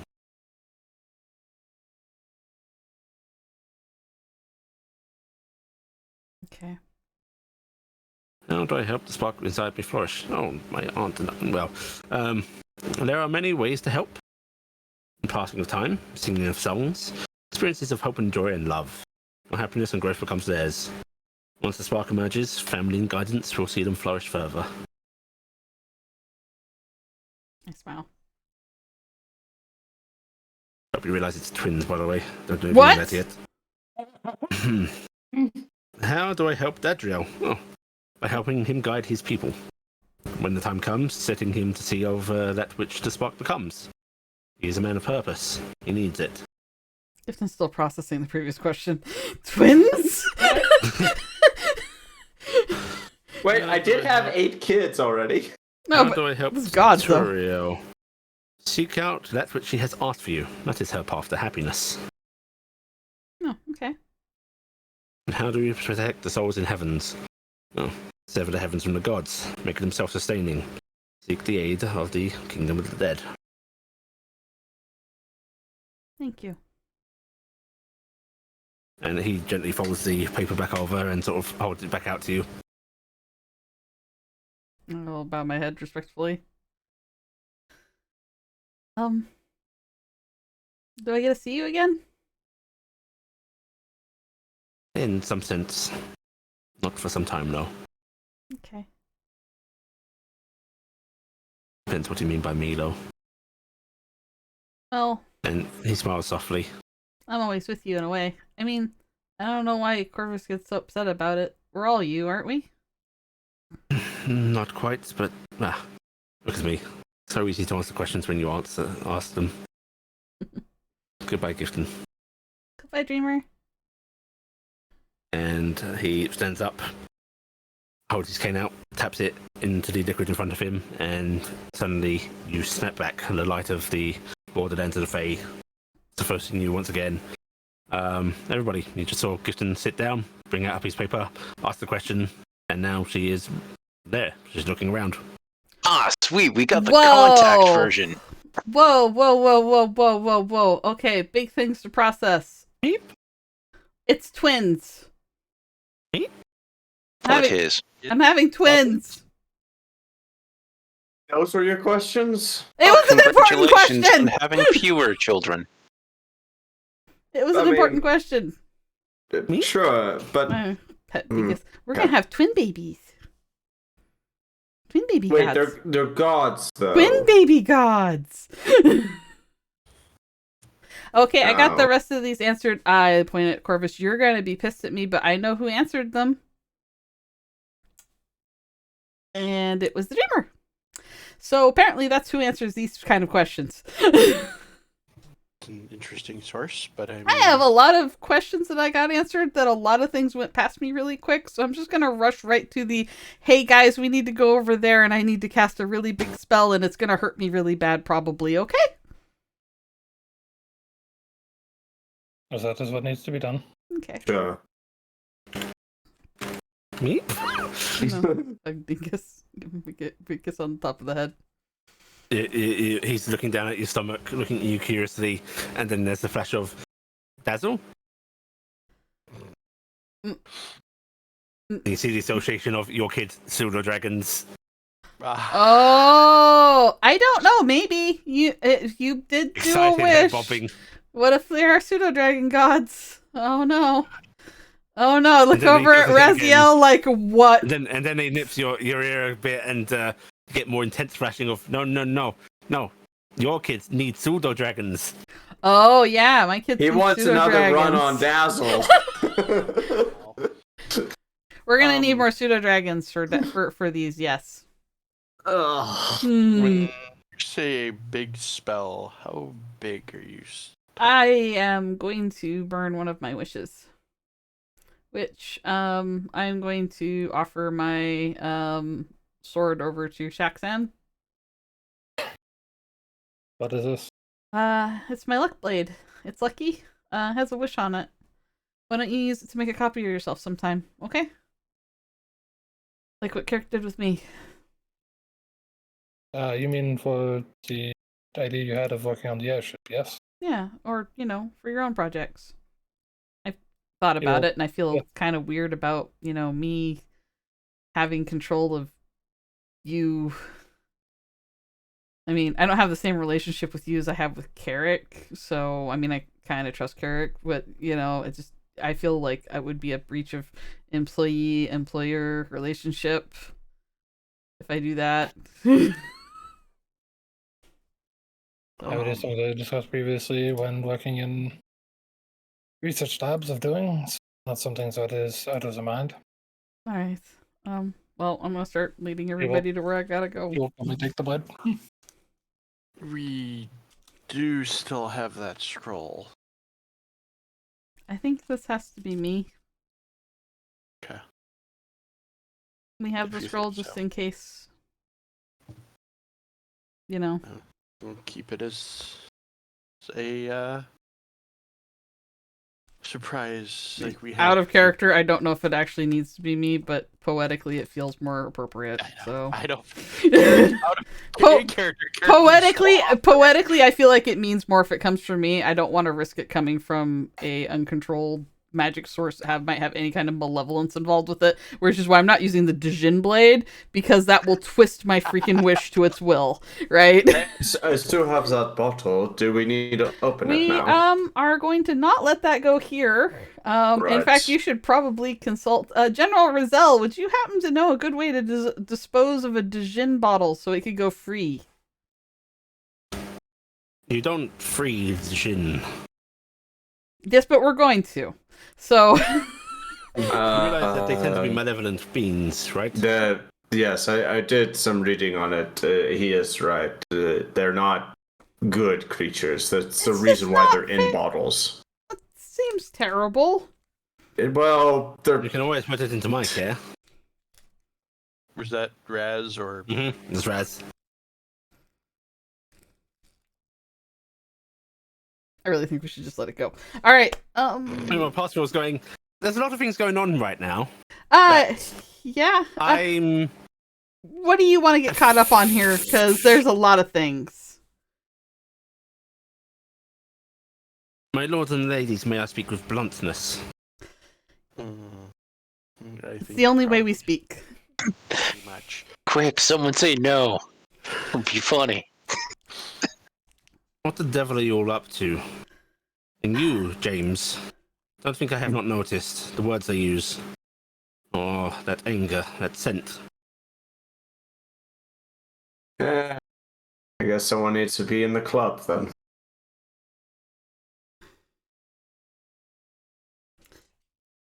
Why don't you make preparations and I'll catch him up? But It should come from me. I'll be with you before you. A good idea. Give me a few minutes, please. All right. If you think it's best, yes, to come from you.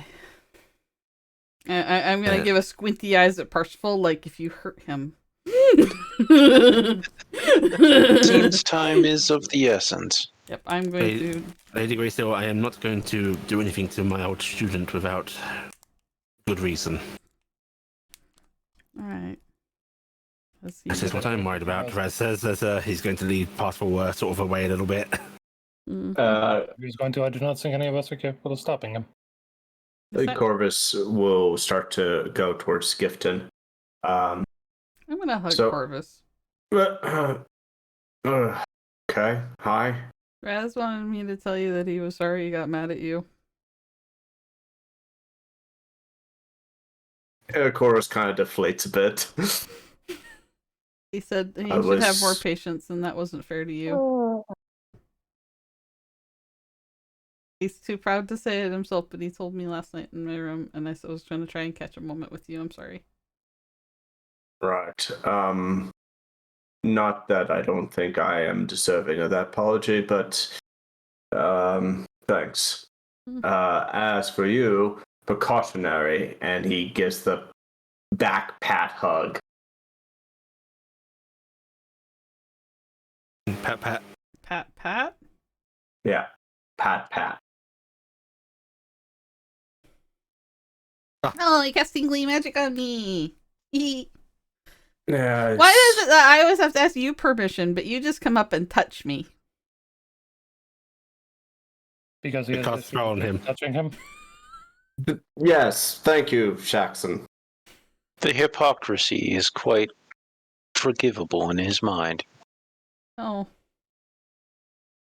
All right. Well, I'm going to. Well, I was approaching to ask her, but then she just hugs me. So I know. But the situation presented I itself. hug people when I render apologies. Oh, pardon me. She does. Precautionary, nevertheless, if something was to come upon us or something goes foul with magic. I can't believe I'm having twins. Right, congratulations. Are you prepared for so few children? Right, yes, that is a point of note. I don't know what they're going to be like. I mean, you don't think like all that weird age magic messed them up, right? I wasn't going to suggest anything. But Just honestly, at least sped it up. do you ever know how they will be before they come? I don't know. I mean, I'm Did you hear I'm how kind they of would be? wondering. I mean, with my kids, at least I knew that they were going to be adorable little beings, and I'd hold them in my arms. But I mean, Haya said that when she was born into the world, she just kind of ambulatoried off and started creating worlds. So I mean, I'm kind of, I have some worries about my household. I mean, I don't know if you know what it's like living with 12 nearly flight capable Fae. No, but I have a feeling soon I'll know what it's like to have 9 flighted dragons. So you've had these concerns then? Yes. Yeah, I'm worried. I've lived in an army I've- barrack. It's much the same thing. I have pondered webbing. Some adults are like I children. can't get out. No, I'm just like, are they gonna want to be around us? Are they just gonna wander off and I'm never gonna see them again? Do I name them? Does Ilan name them? What these are questions. I wonder how James's conversation's going. I'm gonna go set up this thing, okay? I'm gonna use a silver and I'm just gonna Are there things that we should be doing or assistance we can provide in speeding this along in a safe manner? I need similar to use the towers. I'll be honest, the answer for this one blazed past so fast and went to the next one. I was just like, wait, what? But I know I have to cast Wish, and it's using the healing powers of the towers and what's in me. And I mean, I guess music and love and laughter will help. I also sent you the list of answered questions if you so wish to refer to it. I appreciate that.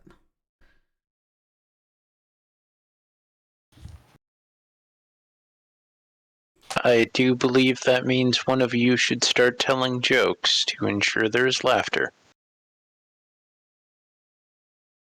I don't know about the joke telling in most of this group. That is not something that I am very well versed in, given that I never had the reason to be joking. All right, then I will start. Really dark. I will tell you a joke that I heard back in Sahara, roughly 9,360 years ago, I believe. I am going to dump a bunch of spell slots to you into casting Conjure Fae and the other Fae summon spells, whichever ones will give me as many as I can. I'm basically trying to call on every Fae that I met or know that was basically part of the revolution here. The all the good Fae. I'm gonna try and get them here. Right, so let's see. So an upcast Conjure Fae, yeah? Yeah, I guess Conjure Fae is the best one. I didn't read this stuff as much, but I think Conjure Fae is the best one. I'll upcast that. And then not commune with nature, but Okay.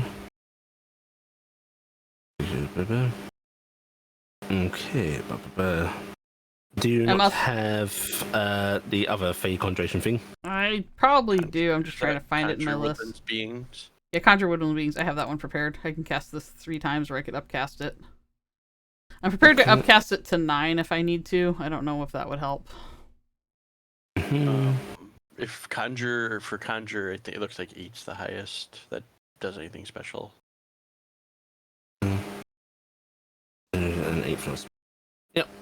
Okay, so conjure wooden beans, and it's your best bet here. Yep, I'll cast that. I'll burn an 8th slot then, because it doesn't get better after that. Yep. Before you appear, a group of Fae. We are using a mix here. You see some sprites appearing. You see a little handful of satyrs. There's even a large sort of treant that appears from this. Mm-hmm. And even what looks like to be it's kind of like the Fae lords and ladies you've seen in drawings, and of course in Oberon's presence, this robed humanoid figure without the sort of markings of satyr hooves or all these strange things, just a little tiny wooden crown almost on their head. Mm-hmm. And they look a little surprised to be here, but all of them, once seeing you, there is a soft bowing. I will flare my wings out and bow. I request all of your aid.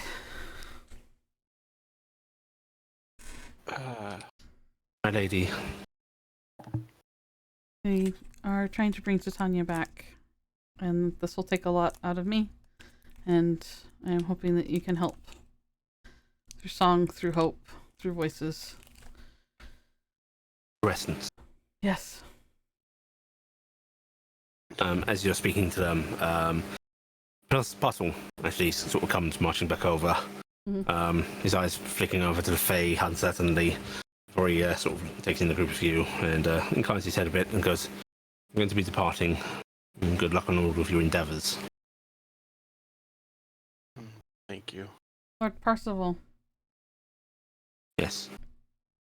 I am sorry for any misconceptions that you had. Or his and yours. And he looks back where you can see Raziel just sort of sitting on a tree stump, his head hanging a little bit. I know that you're mad Secret at to safe. I know that you're mad at him, but he really is trying to do the best.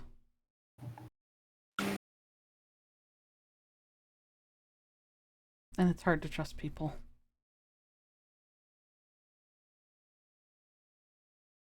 Albert raised that boy. And he's actually going to just start casting some magic, drawing symbols in the air. And plane shifting himself home. And plane shifting home. Gifton. Hmm? I myself cannot do that, but I believe with what I did, I could use a version to bring more, if you think that would assist. I'll nod. I'm You're gonna use the recall spell to do the 8 to cast the thing. Yep, and I'm gonna have Fake Gifton cast the same thing. And, yep, cast the 8th level Conjure Within's Being. To bring more Fae in to assist. Okay. We're stacking stuff. Uh-oh.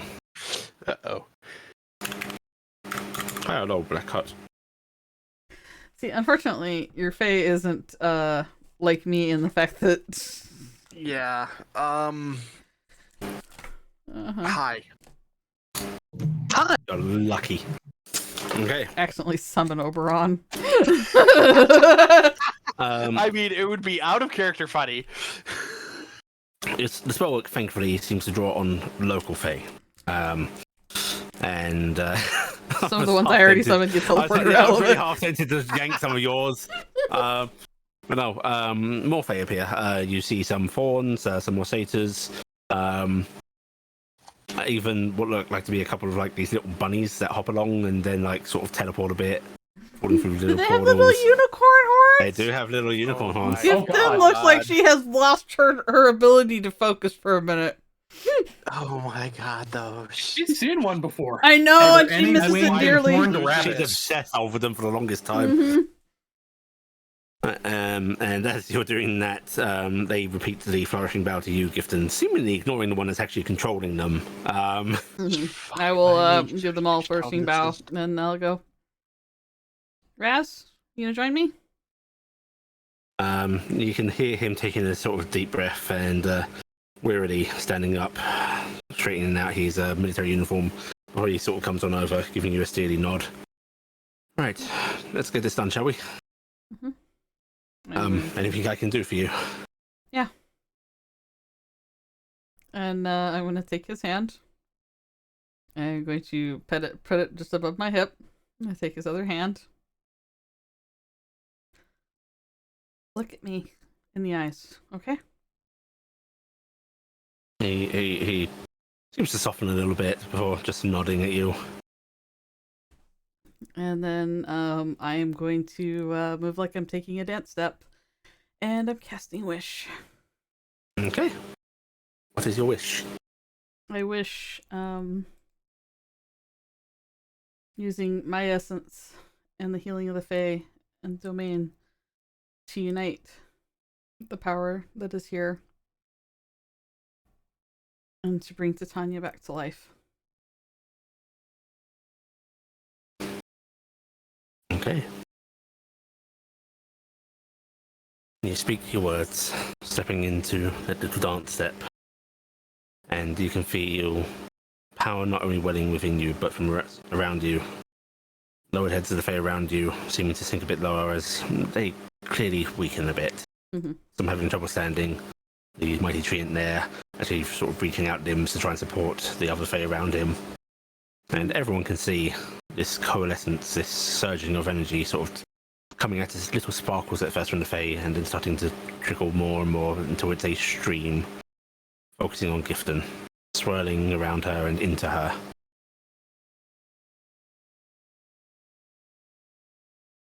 And then, with a blinding flash, it releases from her breast.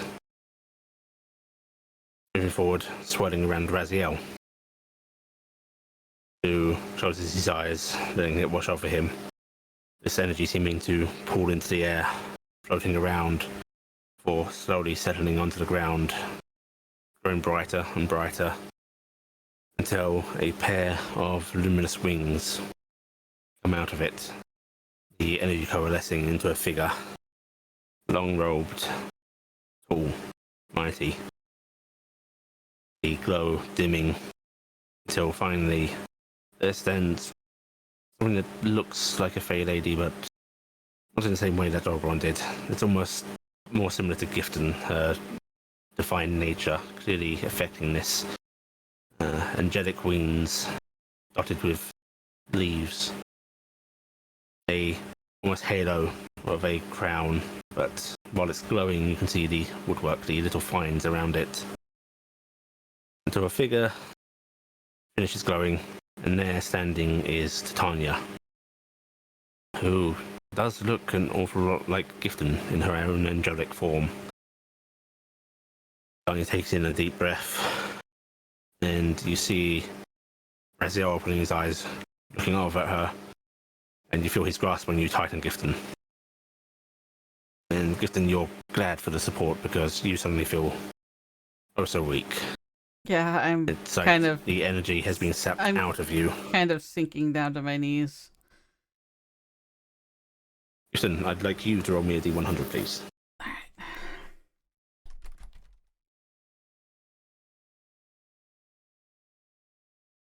Which I probably need to hit the wish spell so we have that text.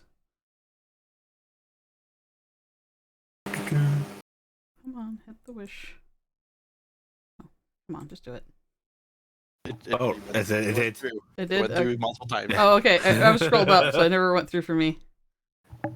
What did I roll? 45? Mhm. 45. I might have lost it. No, you did not. There's a 33% chance. You feel it almost step away from you, that knowledge, that power. But instead, Yeah. you just feel tired. Gifton trembles a bit because that's a lot harder to cast when you do it yourself. Or when you do it for something other than. And as Raziel actually sort of moves to hold you a bit firmer, sort of wrapping an arm around you, Go see her. there is fear on his face. her wings folding in, Tanya sort of takes in her surroundings, passing over the Fae,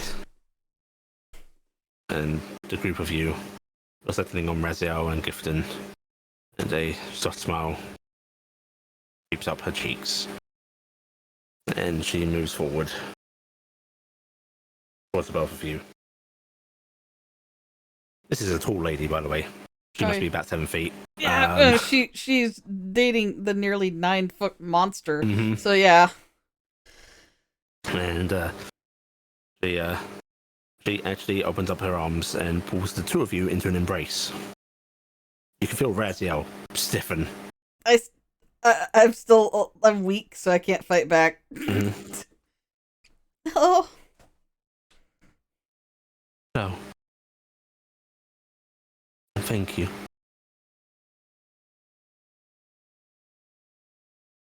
You have done so well. And I could not be prouder. Gifton looks like she's gonna cry. There are people, my lady. They have waited for you. And she sort of gently kisses your forehead before releasing you. And then she looks over at Raziel, and her smile saddens a little bit and goes, I remember you. I recognize you. I'm so sorry for what you have gone through.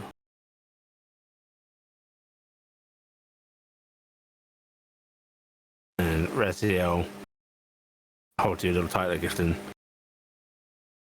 and you can feel the sort of trembling through his body into yours.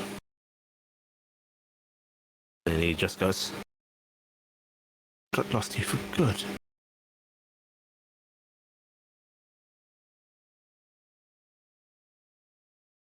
My silly little muse. And she's actually going to squeeze him softly.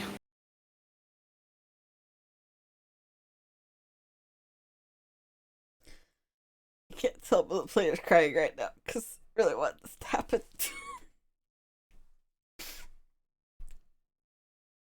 And as she's holding him, you actually hear a choked sob from Raziel. And you can feel that grasp on you tightening a little bit, and his other arm grasping at her as he starts to cry. Gifton And- joins him. She's sad. She's happy sad. And she just sort of gently pets both of you along your backs. And just going, shh, it's okay.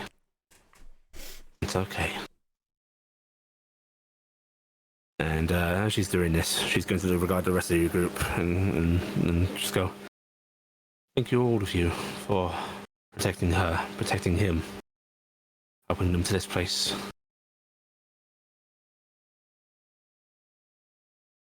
Oh, we gotta get Tadriel in here. He's gonna be so happy. Adriel, he survives. Yeah. He's waiting outside the Fae. You do not know how much it gladdens me to hear that.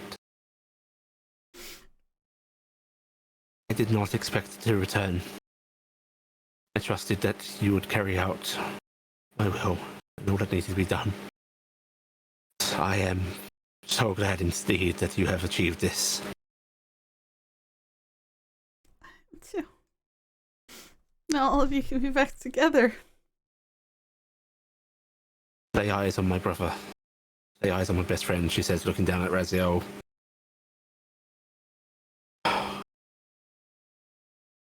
It is the greatest of hopes that has been solved, brought to life. And then she turns her head a little, looking at the Fae gathered around here, who are all kneeling, bowed. Mm-hmm. And thank you all for what you have given and what you have carried for all this time. Please, go. Spread word.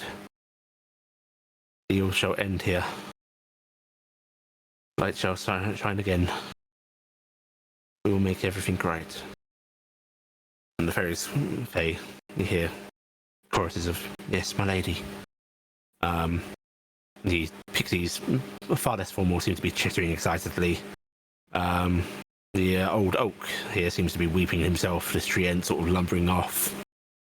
Sad. It's sad hearing a tree groan and cry. Raziel finally sort of gently pushes himself away from her, composing himself, wiping his eyes, still holding you gently, Gifton.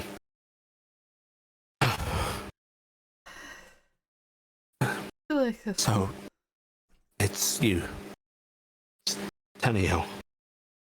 And she seems to look up a little bit, tilting her head. Tanya, Tanya, one and the same. I lived a long time by one name, as I did the other.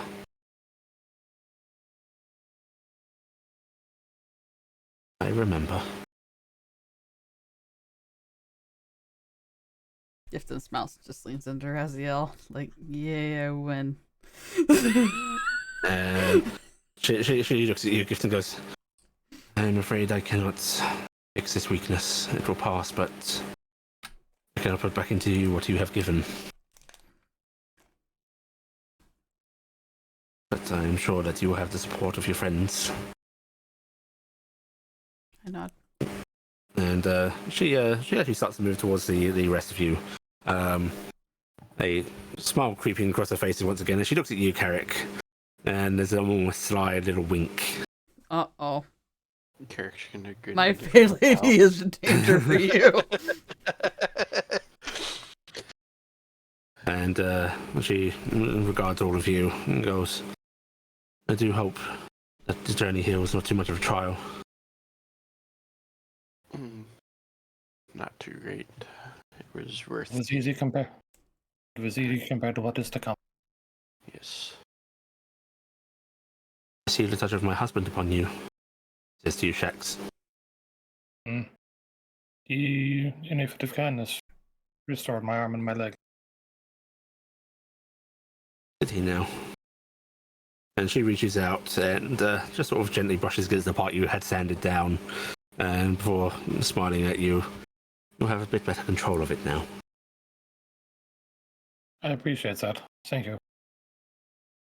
Then she looks over at you, Telde, and there's a sort of look of sorrow on her face. You. I hope this does not hurt you so.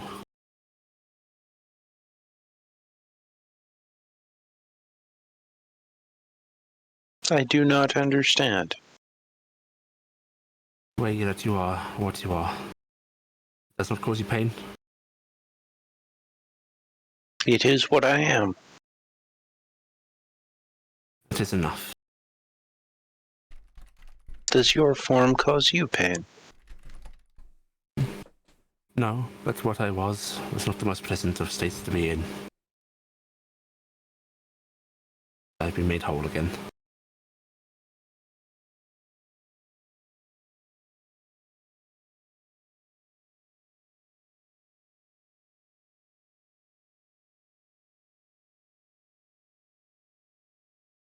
My husband has left this realm in dire condition. I can feel it. He desperately wanted you back. He tried so hard to do anything to please us, to try and find a way to please you so you'd return.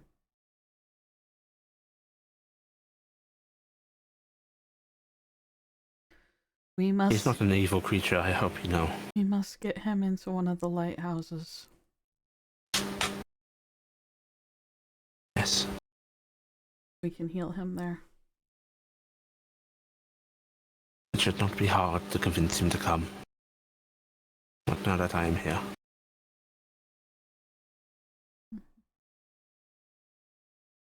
What does getting him to a lighthouse do, Gift? What?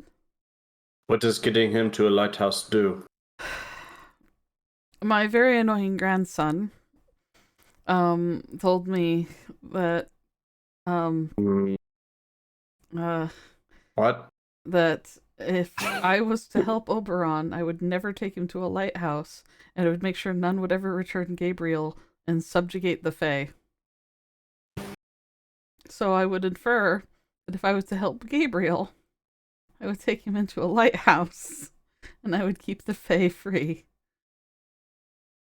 Tanya actually starts to laugh softly, and some of that regal composure she's been holding seems to fade, and a genuine smile crossing her face and goes, "That is an answer befitting the Fae themselves." You haven't met our mutual friend, then. I mean, in some ways, everything leads back to them. So, kind of, yes. Oh, if you are confident of this, then it should be no small thing to get him in there. He also promised me any aid that I desire if I were to bring you back. So Tanya, whatever you want to call yourself. You know, the world is in peril. The first dragons have come. The gods are gone crazy. We could use the help of the Fae. We need Lalasil's armory. We need aid if we're going to stand against it. I don't know if the Fae can fight, but maybe we can find some guidance here. Oh, if that is what you need, how could I refuse? The armory, I'm sure that Oberon will be more than thankful enough to let you have access to it, and if Dadriel lives, you will have the key to access it. I show my badge. Does this fit? She smiles more, and she says, "I see he has put as much trust in you as I have." I am also carrying the spark of Lalasil now.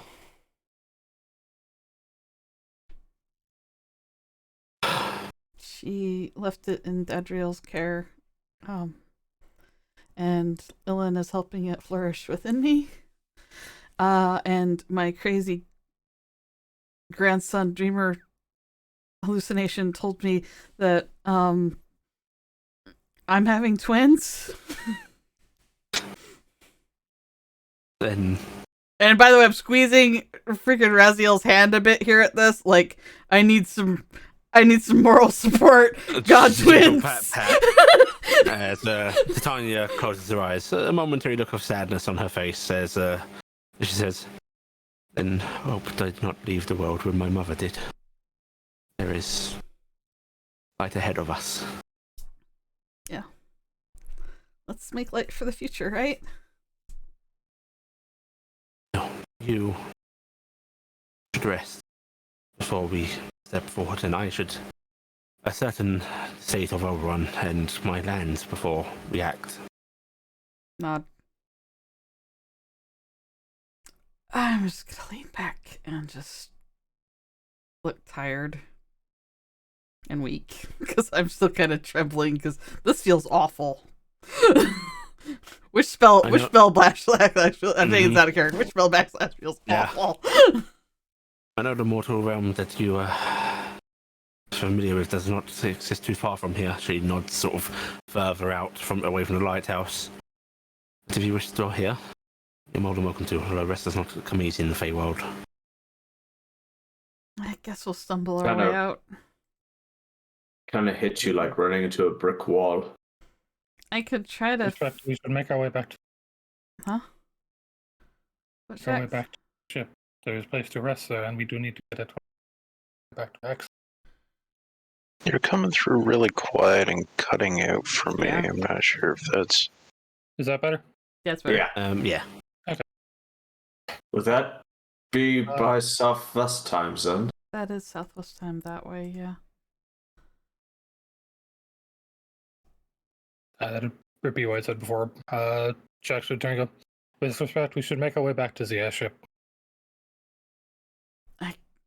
I would suggest not having her do any spell work, or So way. subjecting her to any kind of travel of the sort. We do have look over it, Dingus. One way back to Beacon, but we would have to go directly to Gifted's house, and I do not know if she would wish that currently. Well, if we need to get back to the airship, then there's I'm just gonna lean into Carrick's Raziel way. and just go, whatever you want to do. I'm gonna roll There's see how long I've got Carrick's- to do this. Yep. 2d4, right? There's Carrick's way, and then there's Oh, max. my Or way. not 4 max. days. Yeah. Median. So, Medium, yeah. Raziel is actually going to pick you up, Giffen, cradling you in his arms. I'm gonna start fumbling with my hand and go, I'm heavy. No, you are not at all heavy. I'm gonna start, well, hold up, look like I got my ring, and I'm just gonna pluck that off. He has to sort of shift a bit as your mass redistributes. Yeah. And he sort of fumbles quickly, sort of holding you in one hand, and then just sort of very gently curls his hand, keeping you in it. Oh, so heavy. I guess there is one other way. I mean, with the little trick we did previously, I'm guessing there's probably at least one plane shift in the little copy. the little what? Little copy. The simulacrum. Because I can't say the Oh. word simulac. I can't say that word. Player can't say it. Unfortunately, that may not assist us in getting any closer to the airship. I honestly don't know how plane shift works, so Plane shift just kind of takes you to You can define a point. You pick a landmark. Oh yeah. But I'm saying Yeah, I have no reason to know. So if Oh, anybody sure. wants to contradict it, go ahead. But Actually, She I should should be be able able to to- get us anywhere you want to go if you want to go there. I was just say even if we couldn't go any place, I can teleport the group of us also there. I have Afterwards, no but I need can't of airship. We can go wherever you want and go to the airship or go wherever. Southwest time was nice, but there's a lot of iron there. might I suggest that no matter where any of you wish to go, leave her with her loved ones and her family. Best way to recuperate. I was gonna say, how about we go to the airship and I can help get her back to Beacon so that Kara and her family can take care of her. she could join us whenever necessary. Yes. Are you Or gonna possible. stay here, brother?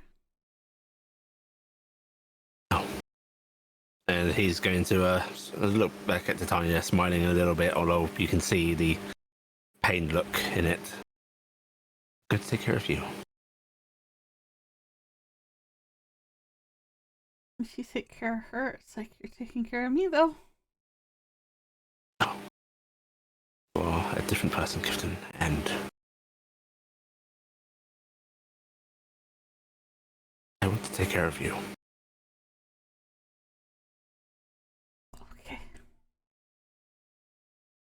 Okay. I guess it will be settled then. When you return, you remember the temple here? Mm-hmm. I'll be there. All right. And Clifton. Yeah. Your grandfather. Yeah. They love you very much. Did they make it here? Yes, I'm glad. I can feel them here. I'm very glad. And she is going to turn and walk off towards the lighthouse.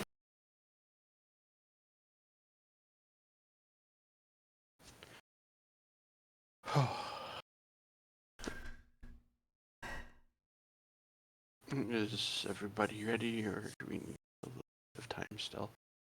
Looking kind of over at Raz and more. I think we should go. Gonna get on and gonna cast plane shift. Okay. What's your destination? I don't think this one has the fail chance like teleport does. You can just define a place. The deck of our airship. Okay. Right. You teleport the whole lot of you to the airship, arriving with a little pop into the nighttime Sahara air. Meanwhile, back at Oberon's castle.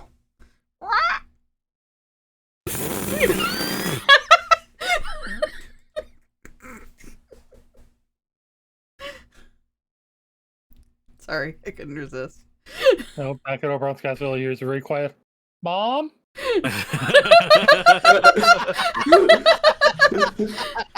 I mean, more Sorry. likely. Sorry.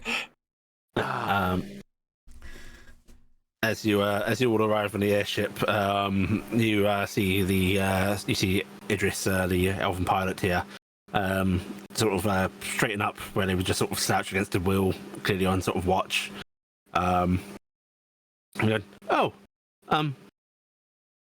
you're all back once more. Are we moving?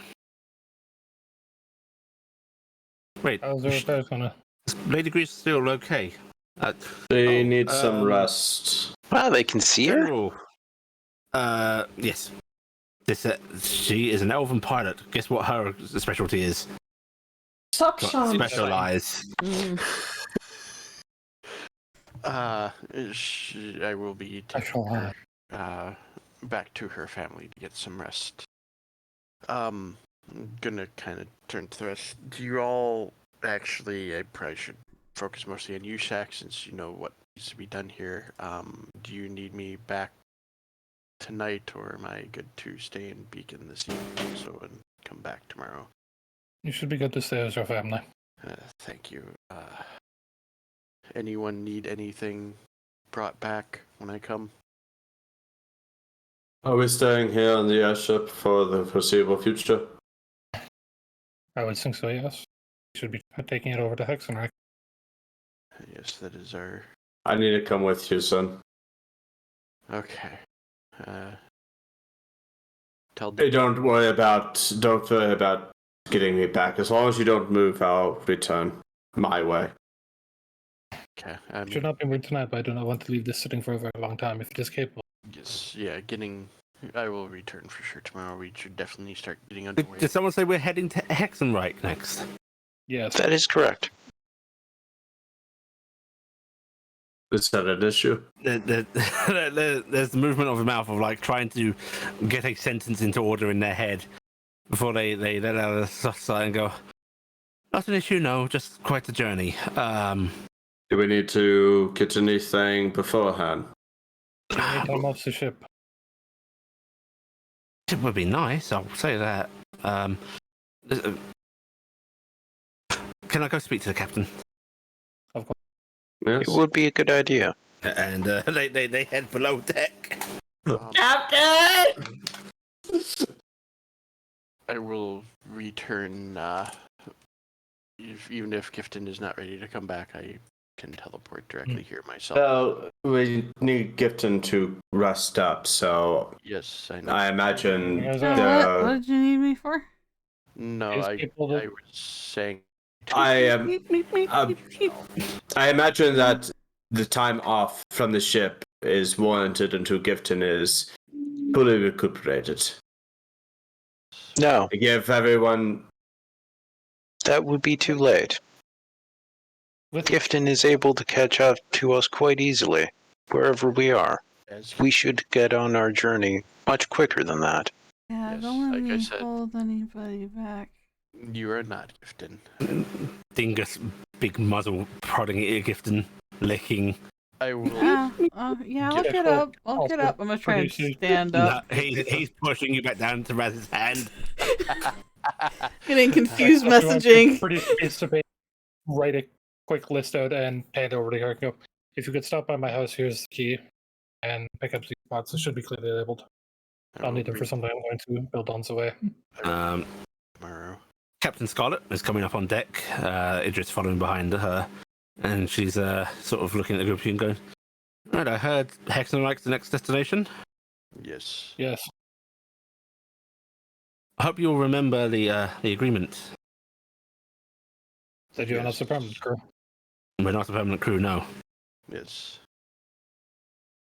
You need to get back to Winden, I am guessing. We have funds. We were more than prepared to book passage from wherever we landed, but this was supposed to be a training flight. Yes.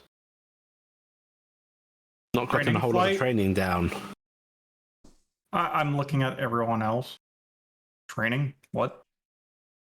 Training us to fly the airship. Yes. I myself. We are supposed to be the crew. I believe on my end that I have received enough training. I am pretty good at picking up well. I can teleport them back so we have been. And I can. Should be quiet now. She all right. She is. She used up a lot of energy. Yes, I'm going to be taking her back to her home so she can recuperate. Well, me and a couple of mine are freelance and are available for hire, but a big part of the crew were military loan. We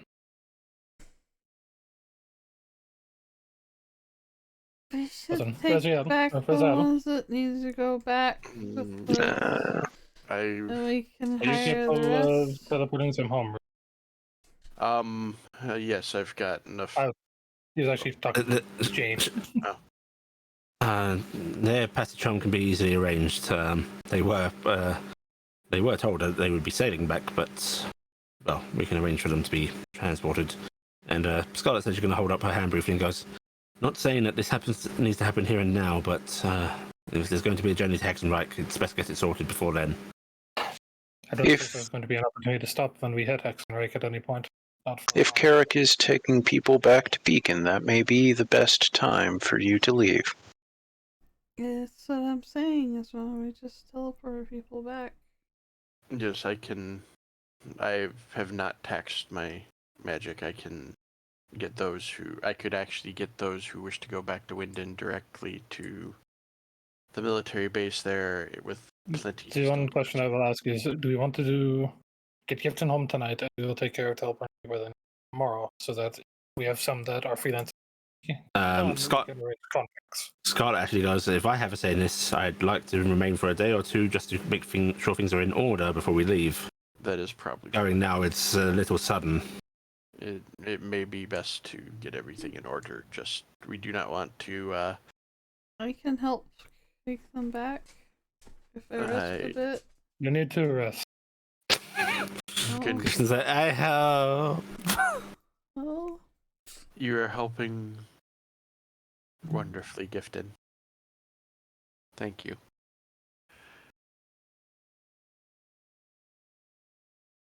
One day. We should not wait much longer than that.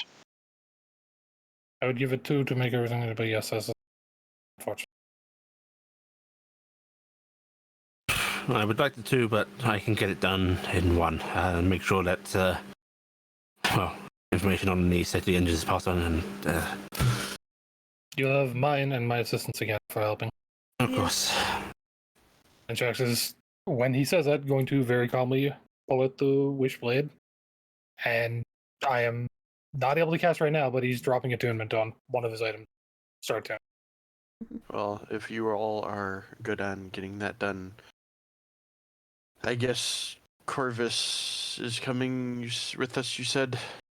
Yes, I have to pick up a certain individual that was left at my door. He won't move on his own accord without my... Yes. Hadwin. Yes. Hadwin's now gone on a great adventure and just come back before. If find Hadwin has joined Denoran's crew somehow. Hadwin's gonna go flying by on He's on the prow. Louis Suarez Griffin.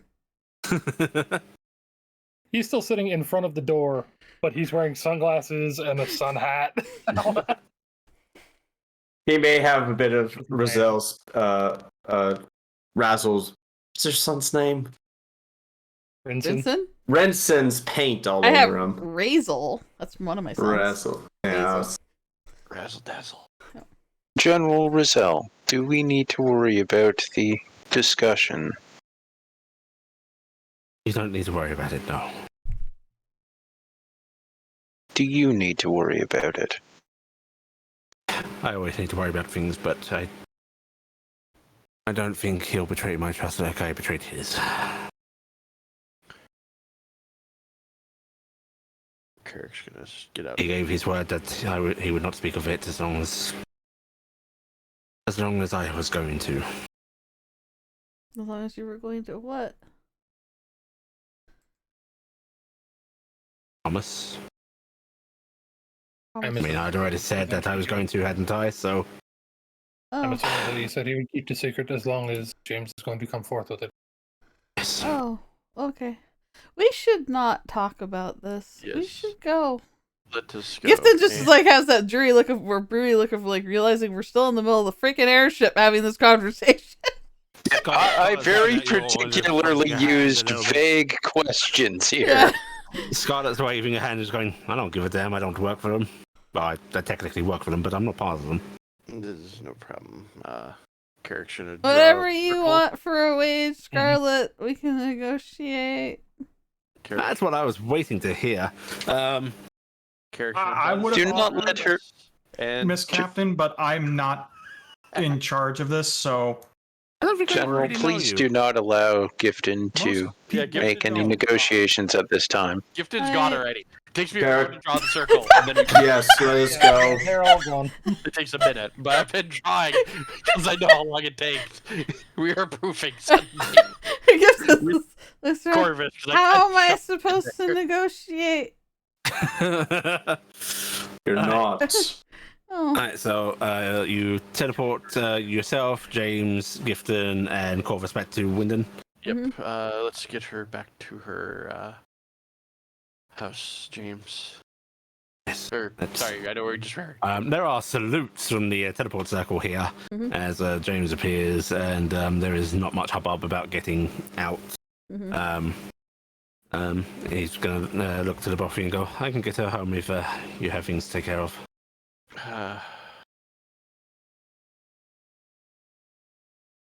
I'm trying to remember. No, we're in different directions. Way out of town. I should go get that stuff from Shex's house, and that way I'm ready tomorrow to return. Make sure both you and Kara and the rest of the family know if they need anything before I leave tomorrow to let me know, and I will do my best to help. Of course. Come along, let's get you home, get some rest. You sound chipper. I'm always chipper. No, you're not. You're lying to me. You're not supposed to point out such things. It's impolite, Gifton. I'm not polite. You have pointed this out numerous times. Besides, I am happy we have brought Tanya back. Anyhow. Yeah, to Danielle. I kind of like that.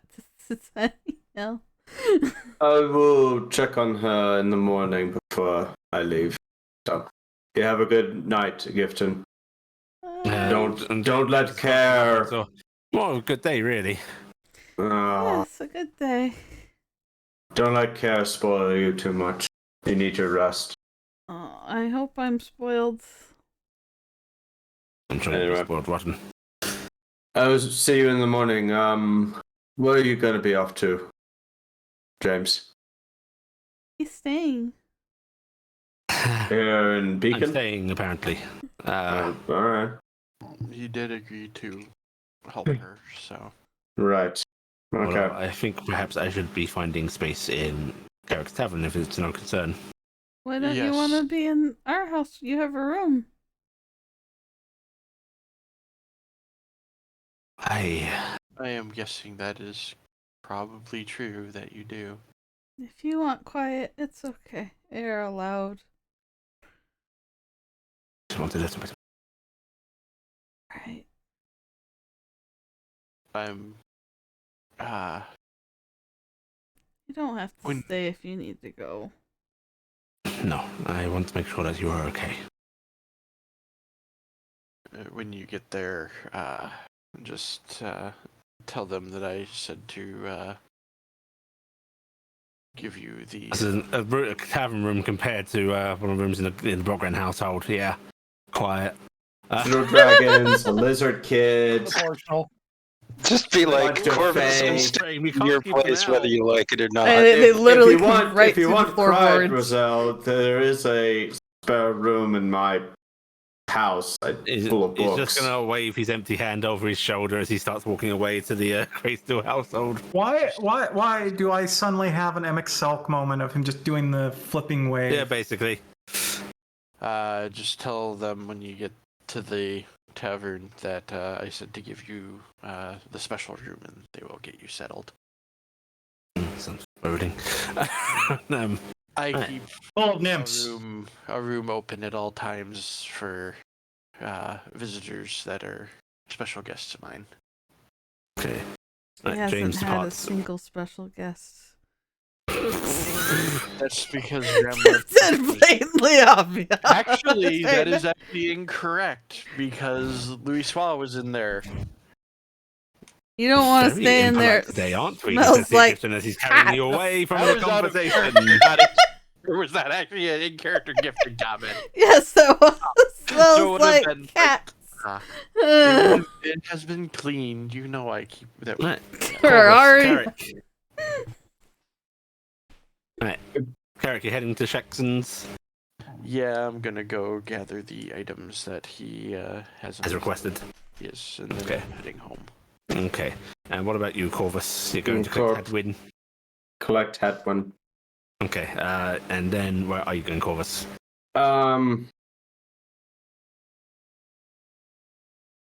Since You Carrick can is, if you want. yeah, no, he's gonna stay at his house for the evening, day, whatever it is. But Okay. he will make his rounds to Gifton's house just to check in on her, and actually will Leave go me to the alone. I'm tavern resting. to check on Roselle. Okay. You're doing that. On the airship, Shaxson. Mm-hmm. Telde and Louis. You three are going to be basically grabbed by Scarlet and led down below, and she is going to actually start making sure that you all at least know basic functions. She trusts you with the whole engineering thing, Jackson. But Louis and Telde, she's basically just going, right, so what can we be doing with you two? Is Tresser around, by the way? You kind of left Tressa in Oberon's place. I Yeah. assume we probably would have picked her up on the way Nope. back out. I don't know. Did we? Might have. Oh, we did get kind of rush pushed through. We did get shunted into. We kinda got shunted into a Do you want her room. with you, or do you want her to the stables when you return there? Well, we're going to have to go back, so Are we? hopefully he takes care of her. Of course, he's being a good boy. And also, they're nicer to Well- animals than they are to people. Yes, There's very that much. unicorn that will talk up a the storm. the unicorn's going to make sure Tress is well taken care of. Well, then she's there, and Isn't she gonna try to eat the unicorn? I'm actually looking at Scarlet going, well, I kind of have some experience with flying. Yes, your bird. Yes. An airship is slightly different. Yeah, but up, down, left, right, sideways. I kind of get the three-dimensional thing. Oh, y'all, but okay. Is it true that your airship does not have any wings that flap? Very true. Nor a head by which to lead it. No reins either. I mean, isn't that all a wheel is but a set of reins? Tell me, what is your second name, last name? Who's she talking You. to? You. Diorgel? Diogo. Yes. Luis Suarez Do- Diogo. Do you have any experience flying an airship? No, but I was going to ask you since they mentioned it was a training flight and there seemed to be some hesitation. She's going to sort of turn to Shaxton and tell them and go, do any of you I got have experience? I got flying an airship? training. Yes. I got training. Right. So did I, but we're not there. Okay. She's actually asking specifically this group right here. I have received some information, but I have minimal experience. Right. Well, and hopefully Mrs. Greysteel and Lord Lady Greysteel and Lord Mask, as well as I rely on your training, but honestly, I think you're more comfortable down here with the engine. She says to you, Shaxton. He will gesture briefly. There's going to be magic at work to make it so there's going to be.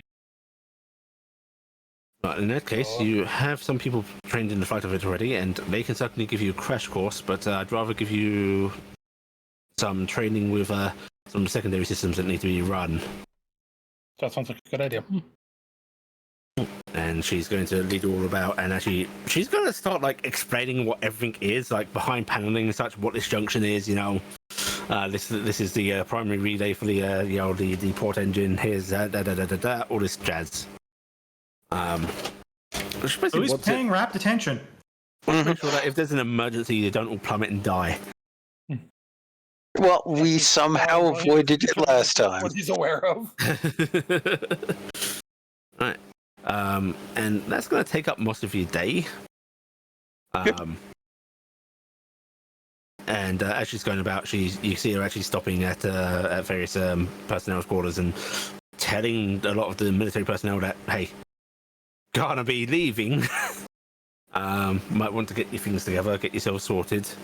And eventually she'll sort of invite you all into the mess along with what seems to be her own actual crew, which is Martin, Idris, and Claude.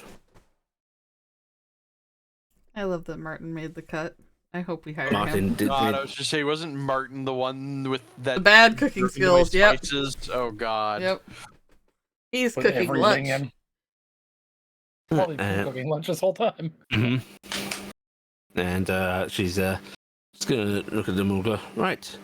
Well, here comes the end of our duties. However, I believe there is mention of maybe keeping us on. That was the intent. Feelings that whatever contract we are able to assess out more than likely than Miss Gray, we still would be more than willing to sign off on. Any who are willing to stay would likely be appreciated. Unfortunately, What as a they were looking military for man, is that's not their decision to compensated. make. Claude sort of leans forward on the table and squints at you and just goes, what kind of compensation we're talking?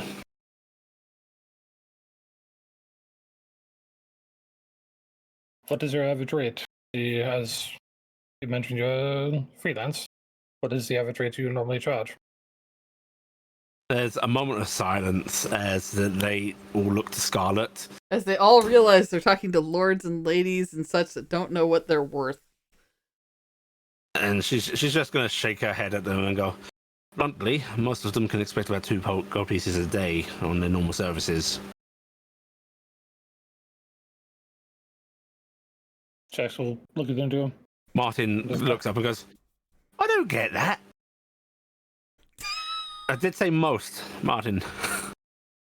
If we may have a moment to converse amongst ourselves about potential compensation, I believe we can find something fair. I mean, the best thing you can do right now is just sign off one of the other lords and ladies for paying for this, because we're not there. I mean, Jax was given the gift and said whatever is going to be paid for. Jax is working on the assumption that whatever contract he draws up for them for hire, Gifton will go, yeah, no, that works. Yeah. You know, I'm pretty fast and loose with my money, so yeah. Yeah. Well, as your employee, he's just going to hire other people to be in your employ. I'm fine with this. I gave him a really expensive sword to If play you with. want to discuss among yourselves, please feel free, although I would like to have a discussion about, well, frankly, Hazard fees. frankly, pecking order. It's a little bit weird being a captain and, well, not knowing if you should be subservient to those that are coming on board or not. That is fair. She just nods and sort of motions the rest to follow her out of the room. If they normally receive 2 gold, I feel that it would not be unreasonable to offer 5 platinum. I was intending 5 gold today, but even 10 gold today would be a bad deal. I don't know how much platinum stores of Lady Graceseal is going to last on that front, but I feel with danger pay and such things in mind at the very least. You're cutting out again, Sorry. from me at least. Uh, Part of it is you go a little quiet with the way you're speaking, I think. Basically, Shax is saying with danger pay and that probably 10 gold a day is still more than reasonable. That's quite a bit. 5 gold's probably about right, or 7. But yeah, what do you do? Yeah. I mean, There's 4 of them, you said? I can afford a plat It's a mostly day. Shax is working on the idea that we're taking them to what is very much an active combat zone. Oh yeah. But I'm just saying they were making 2, doubling that would be 5. Double it, add again that again would be 7 maybe. I can see a plat a day. It's just let's not keep them too long, please. Exactly. Because a plat a day sounds fairly reasonable, son. And That's way overpaying. We are taking them to an active hostile zone. Yes, With ship I understand that. That may or may not be fully equipped for it. I hope to have it fully equipped before we get there, but we have to face reality that might not be. We don't know what we're facing now, what we might or might not find.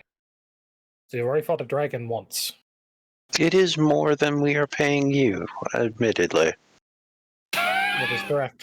But I'm not the one who has to stay with the ship at all times, and unlike them, I am able to fly off should it start to sink. I did not mean you. Louis was like, you pay? No, Louis like, I'm here at request. I'm free to leave at any point unless you guys actually want to try and hire me. I am directly under Miss Graceseal's employ. Granted, it is an airship technician, and some of the rest has been out of that purview, but... To be fair, I bought Shaxon some Just very need to say expensive so. magic items. He's paid up for the year. Oh yeah, no, he... Without even mentioning that, he was just... That's why he's going, yeah, But she can do a plat a day. She paid me good. I mean, technically, my boss asked me to be here. In that case, it appears that they will be responsible for paying you. Yeah, good luck with that. Hey, I'll pay. Yeah, can I have some money, please? This is what you get for reporting directly to gods. It's not your fault. Just imagining, randomly throughout the rest of the adventure, just a block of gold just suddenly drops in front of Louis. We don't know how much the block actually is. It's just a block of gold. Yep. So given what we've discussed, plat a day sounds reasonable? Yes, I would be willing to fork over upfront pay if necessary. So that would probably be a good thing to be able to offer in good faith if Deal's not here. As for what she discussed with pecking order, it is my personal belief that the captain should probably answer to our group for the most part. I do not think most of us really have any need or say within the happenings on the ship, with the exception probably being Giftian, given she is paying for it, and myself, given I am the technician. Yes, I believe it would be most appropriate that almost all of our interactions with the crew go through the captain. It is fair and simple in that regard, and that, well, we should have at most 2 points of contact for the captain that are above all. Gifton should probably be one. Only Captain's because one, you're and- spending my money. I just offered to pay money up front. Oh, so okay. That's totally good. If you're doing that, then you can see for content. Take me off. I'd be fine. Don't worry, Carrick is probably also going to be paying part of Sorry, that. I actually went and got a drink really quick. I just came back to the gift distribution. I'm gonna spend all of the money that I used for. Food. Oh yeah, I don't use money for anything else. For melting down for my next. Just build my new form. Luxury oil. No, I just I'm now going to bring imagine them that back in. he just slowly coats himself with gold and platinum. Platinum God. Calmly stand up, open the door to the room, say, "You may come back in if you would, ma'am." Thank you. Scott says with a chuckle as she comes back in, her little crew following behind her, sitting themselves back at the table. You can see Martin's actually just chewing tobacco by the sound of it. So, given the dangers that we'll be facing and the area we're asking you to be part of the crew for, we are willing to offer a platinum a day per person. The sound of Martin chewing stops. There's a moment of silence. Scott actually sort of. Yes, it's not going to be as a danger. That's why we feel this is a reasonable form of payment. Oh, all I'm taking, I was planning on this being my last voyage, but a platinum piece a day.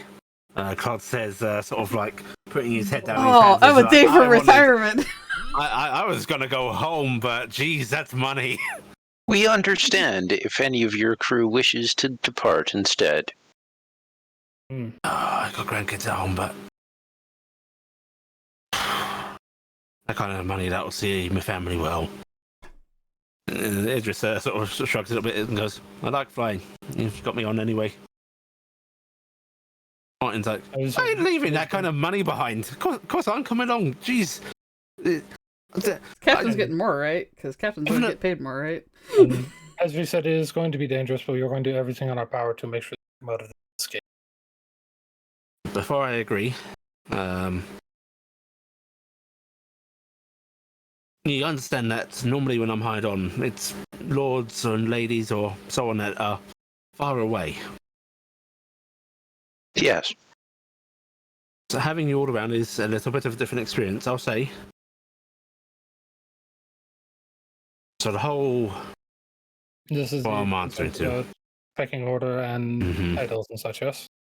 Yes. I think it is safe to say, in regards to titles, you can disregard them entirely. So they do get in the way. I do not think anyone in the group will mind that. As for who you would answer to, I believe your primary point of contact for the do's and do nots should be Lady Greystale, Gifton. As for regards to the ship, I believe it should be me, given that I'm going to be acting as primary here.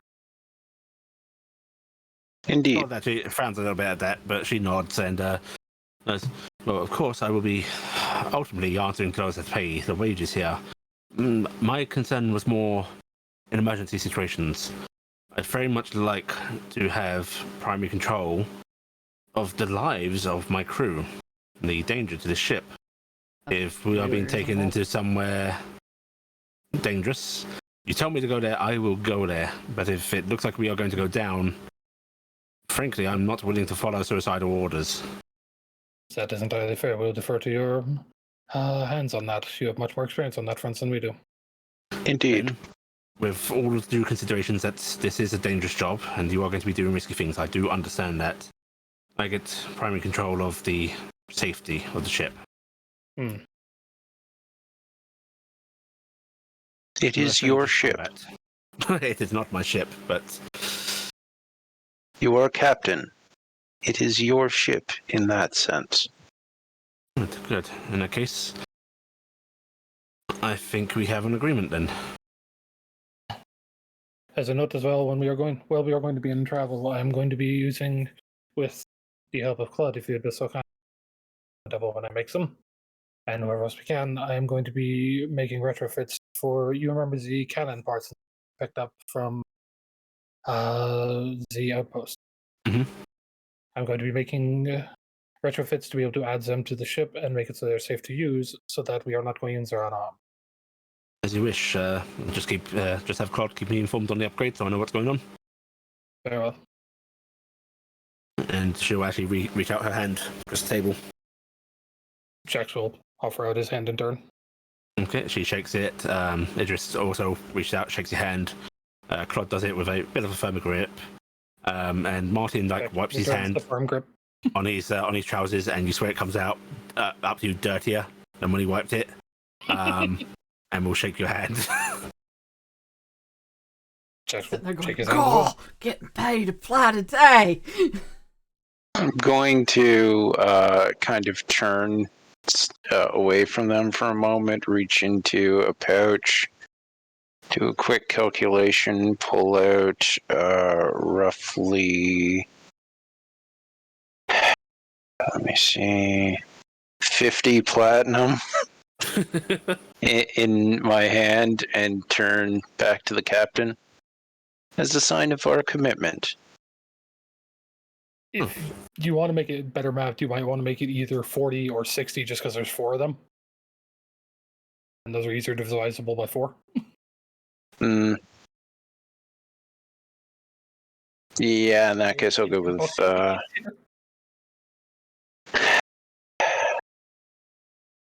Yeah, in that case, let's go with 60. 60. Okay. Right.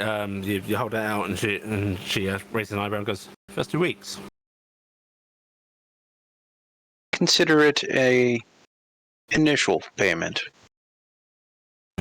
No, that'll give us opportunity to get supplies and such before we depart. We have a day, you said? If you need to, 2 is acceptable, but the earlier would be appreciated. We'll try not to dally. Right, in that case, They're gonna go find the best Yes, we'll be getting the whorehouse others- they can find. Yeah, so we'll be getting the others home as soon as we getting them back to Winden or such on the morrow, because they will need to be.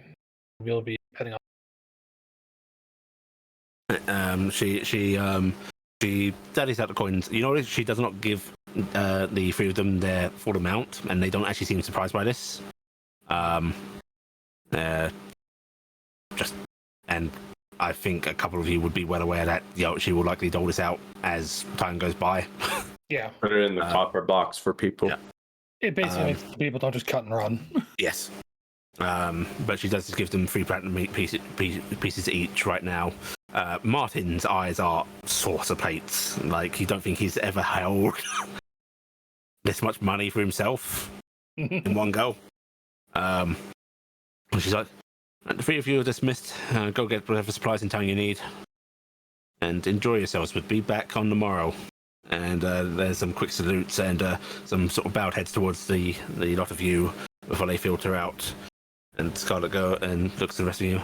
Right, I'll see you back to making sure the military personnel are ready, and I'll make sure we're ready to go. Just much appreciated, Cap. And she nods her head and leaves the room.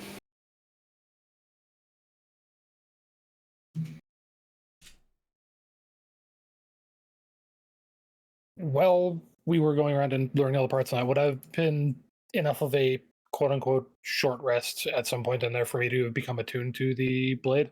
Yes, yeah, I'll allow that. Okay. Checks will actually... I must excuse myself for now. I need to go take care of... You're gonna make a naked Of course. Jackson. Just go stab somebody. Ha! And Jax is actually going to go to his room and calmly draw the blade, cast Wish, and cast Millicrum from it. Okay. Similar criminal of yourself? Mm-hmm. Okay. Right. There is a Shax duplicate there. Who's just sort of standing there waiting your command.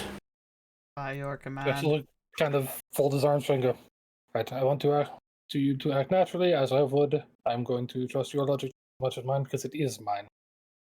When I am not on ship, you are to act as me. Do you understand?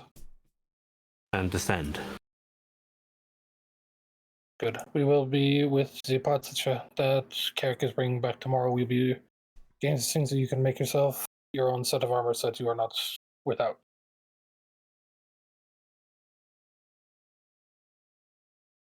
As for the abilities for, and he'll kind of collect the ski, I will have to look into picking up another one later. We do not have a spare. I apologize for that. He remains staring at you. Mm-hmm. Out of character, is there actually a way to get the so the Smilkram kind of acts as the person? Or is it just kind of the vaguely Not empty? really, because they do not have their own creativity or so on. You could, in a complex way, have them observe a whole lot of your actions, but it would very much be like programmed response. Mm-hmm. They're much better you to can- give them a direct task. Yes, you can direct them to a task, and they will perform it to the best of their capability. They're not stupid, but Like, you can say, "Hey, acting, make recreate my armor." They will do all the steps to do that properly. yes. You can tell them, do maintenance on the engines. They will do maintenance on the engine, but they need someone to tell them that. I would say it'd be easier. The more time it has to observe you, it would be easier for it to mimic you if that's what you request of it. Yeah, that's basically what he said. He's going to go and start doing basic maintenance stuff on parts of that, and having it observe and mimic when it can. Okay.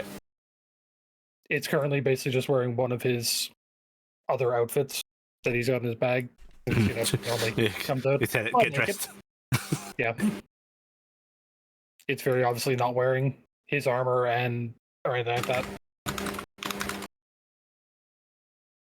1 second.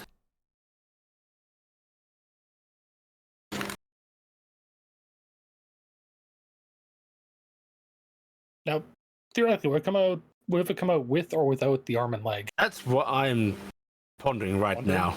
Because Yeah, as that's a what I regenerate think. spell, it would have an arm and a leg. Because it was It's given- not a regenerate spell. Oh, well then there is Yeah. something else there.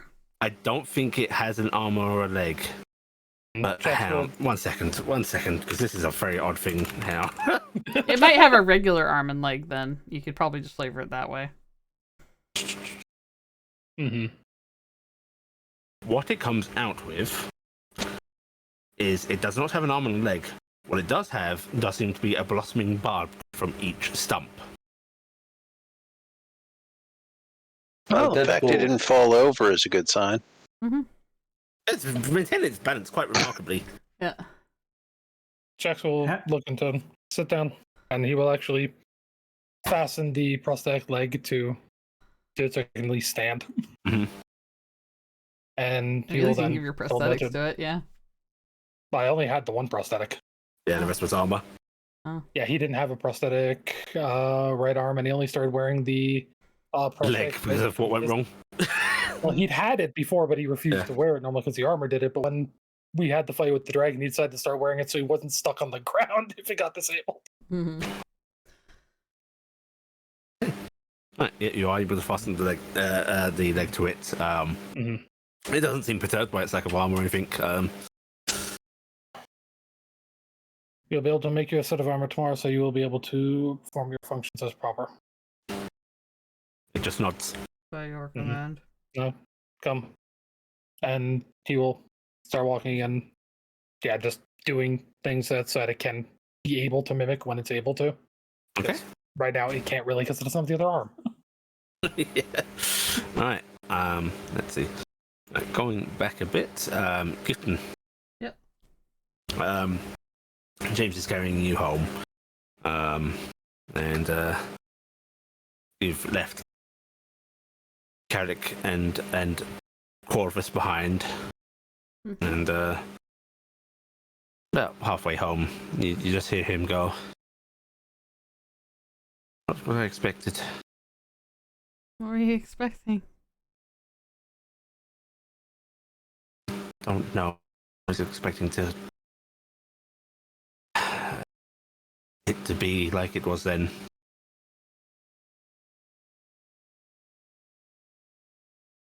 I think I expected it to feel as I did back then. You not feel the same anymore? Looking at her, my heart still aches, but it's... I don't know, it's different. she's different. We're all different. Isn't that the truth? You're still pretty great, though. You say in your weakened, semi-lucid state, you clearly can't think straight. I can think straight about a few things. I'm being bluntly honest right now, so you know it's gotta be true. It felt like if she returned, things would go back to as they were. Foolish, I know. Starting to think you're more of a Lollan than me. Oh, please, I am not that gullible. I don't know. Actually, I suppose I am quite the fool, aren't I? The best kind. You know, I'm glad she was happy to see you too. And she called you her friend. Her best friend. The happiest dagger to the heart I've ever had. Oh.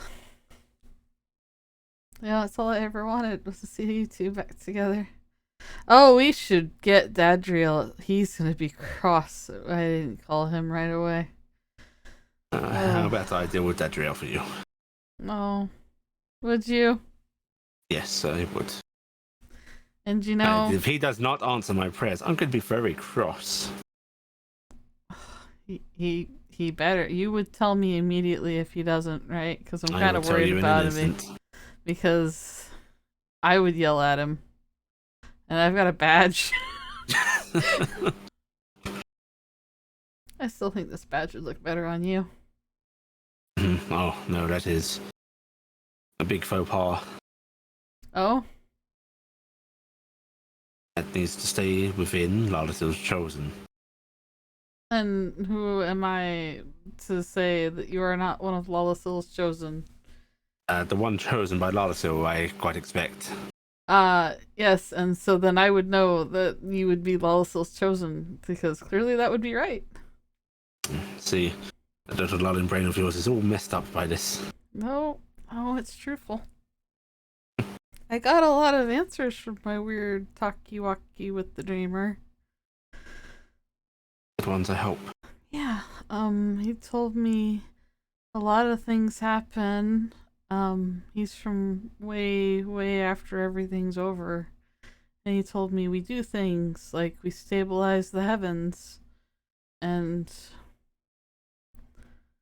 that there's... Said that? Yeah, he said that we use the metal to make things and weapons and defense for the fighting of the first dragons.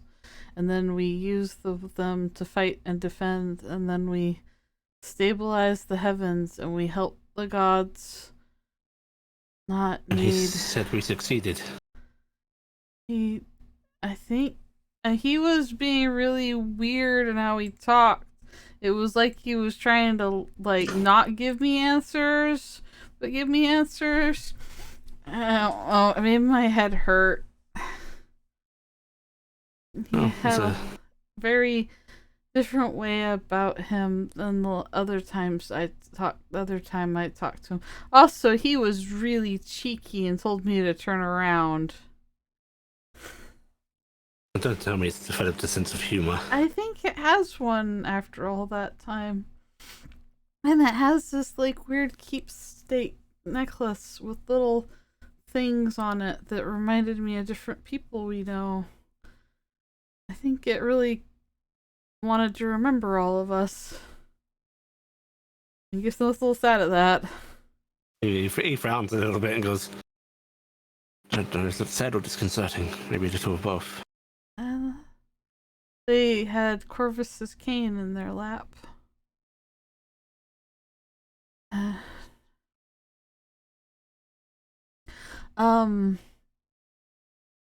He told me how to help you, but he said it matters what you want.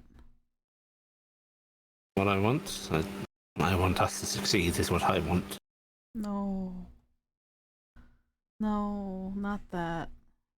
To be who you want to be, to be happy. Gifton, I don't even know what that is. That's why he said that was a hard one, and there were 2 answers. I don't suppose you know what they are. Yeah. One of them was to be an angel again, and one of them was to be mortal. That sounds like servitude or death to me. Yeah, it sounds more like you have to choose to continue looking after idiots like me, or just joining us. I don't quite think its answers are correct, but there is nothing I enjoy more than looking after idiots like you. They sort of smile down at you. Okay. And here we are, and he's just going to knock on the door, and You need Kara to help says, me with something, though.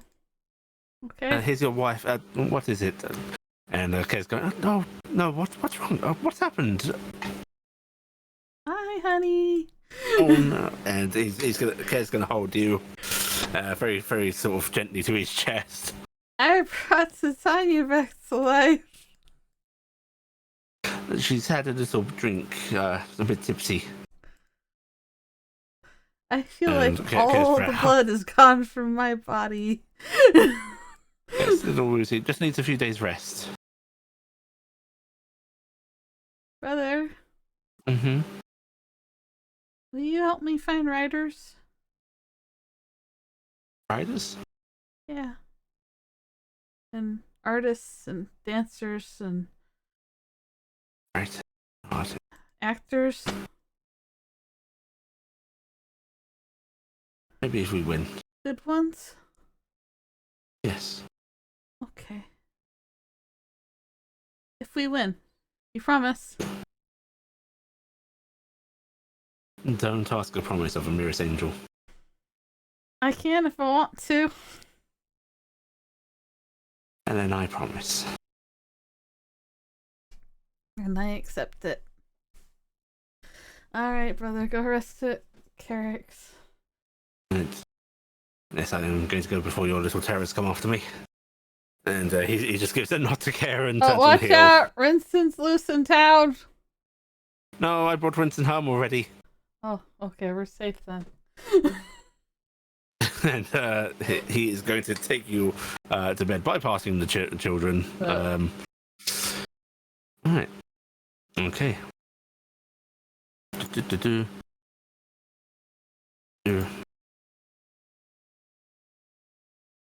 Let's see. You get that. Carrick. Yes. You have been very happily greeted. Talia seems very happy to see you back.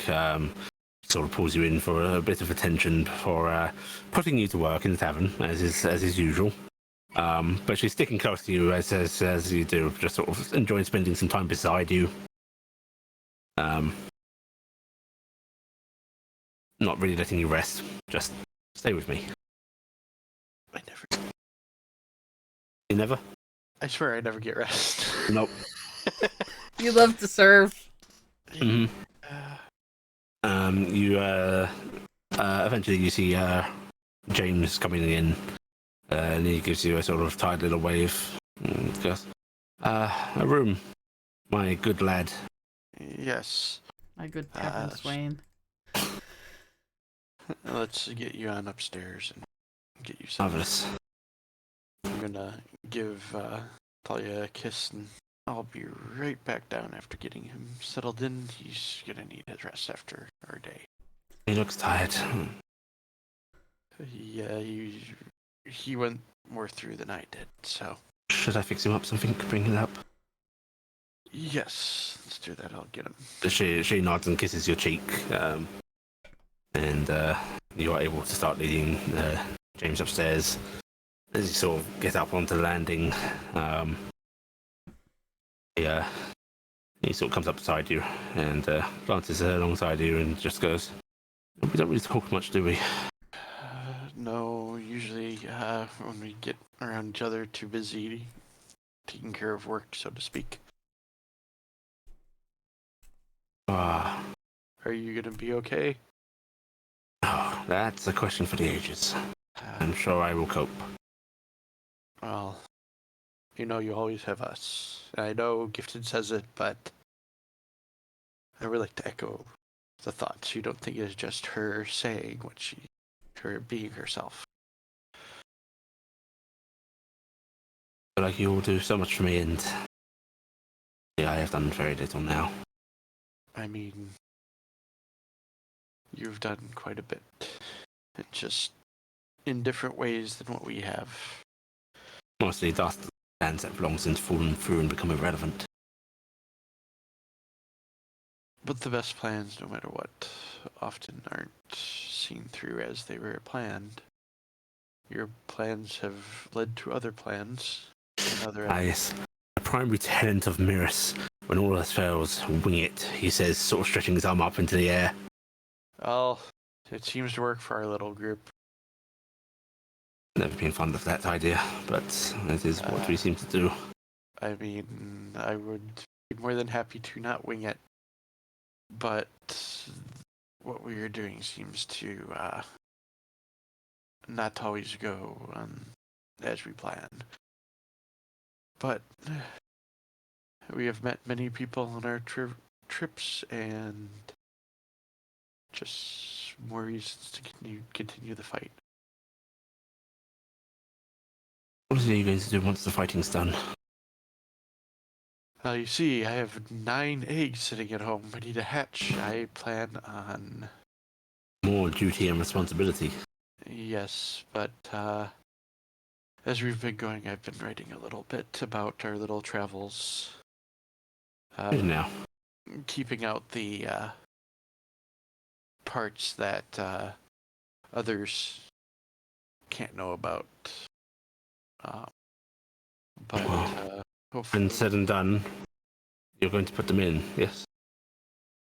not some of the parts, like that.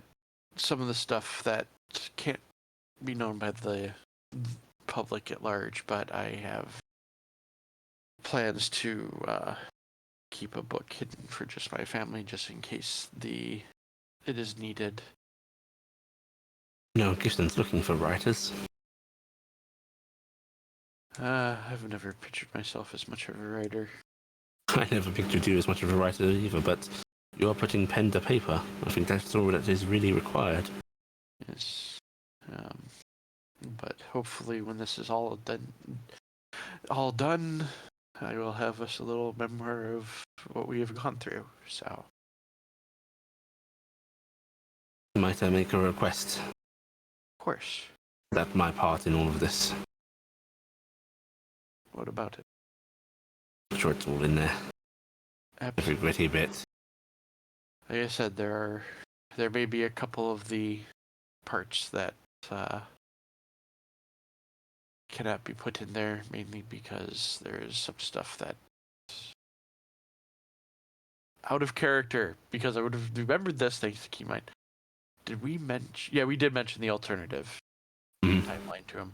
Oh, he's well away, yeah. Yeah. I don't want to include the stuff about the alternate that happened. Oh, yes, I suppose publishing that it all ended, you are all dead. Yes, but I will be including parts of that in my hidden one, just in case something comes up that it is needed, because you never know what may still come to be. I mean, I don't think anyone ever imagined what we're going through would happen, so...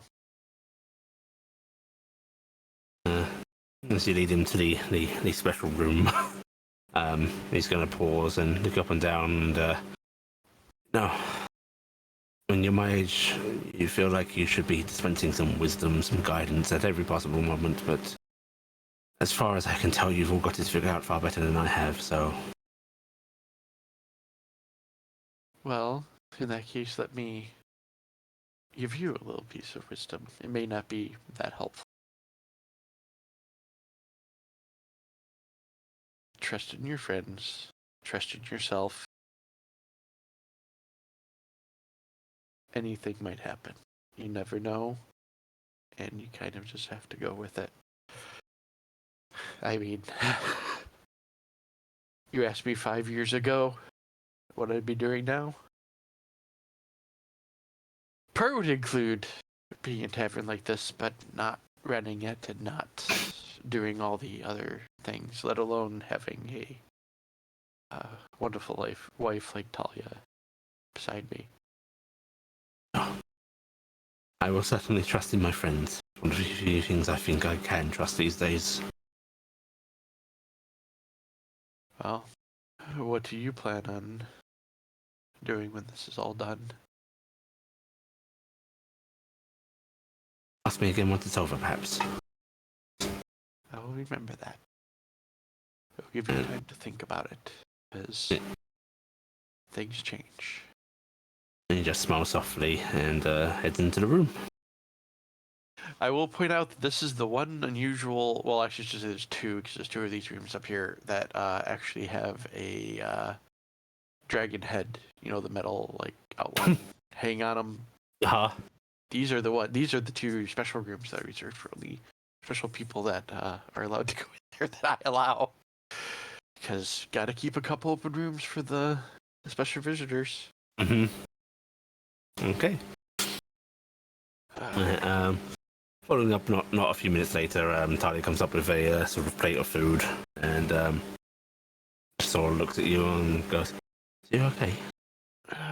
It's just been an interesting day. I'll have to tell you a little bit about it when we finish up here and head home. She's going to knock on the door a little bit and just go, "Mr. Rosell, there's food here if you want it. I'll just leave it here, okay?" Just going to set it down. Or sort of taking your arm. He's not in there anymore. Like downstairs. Probably not, actually. But I'm not going to kick you out of the room and find out. I bet you he left. Yeah. I'm going to head on down. And roughly what time is it about this time? It's only just starting to approach evening. It's not actually particularly late yet. Okay. So how many hours do you think it's going to be before we get a really angry Stenhouse sending?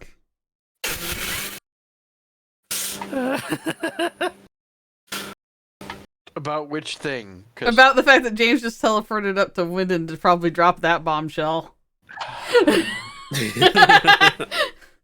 I know that, Angel. I know what he's thinking. I'll be honest, out of character, I'm hoping going, I need to get away from You're work now. basically gonna get a couple hours later. Stenhouse is at your bar. Boy, we need to have a discussion. I have your scotch here for you.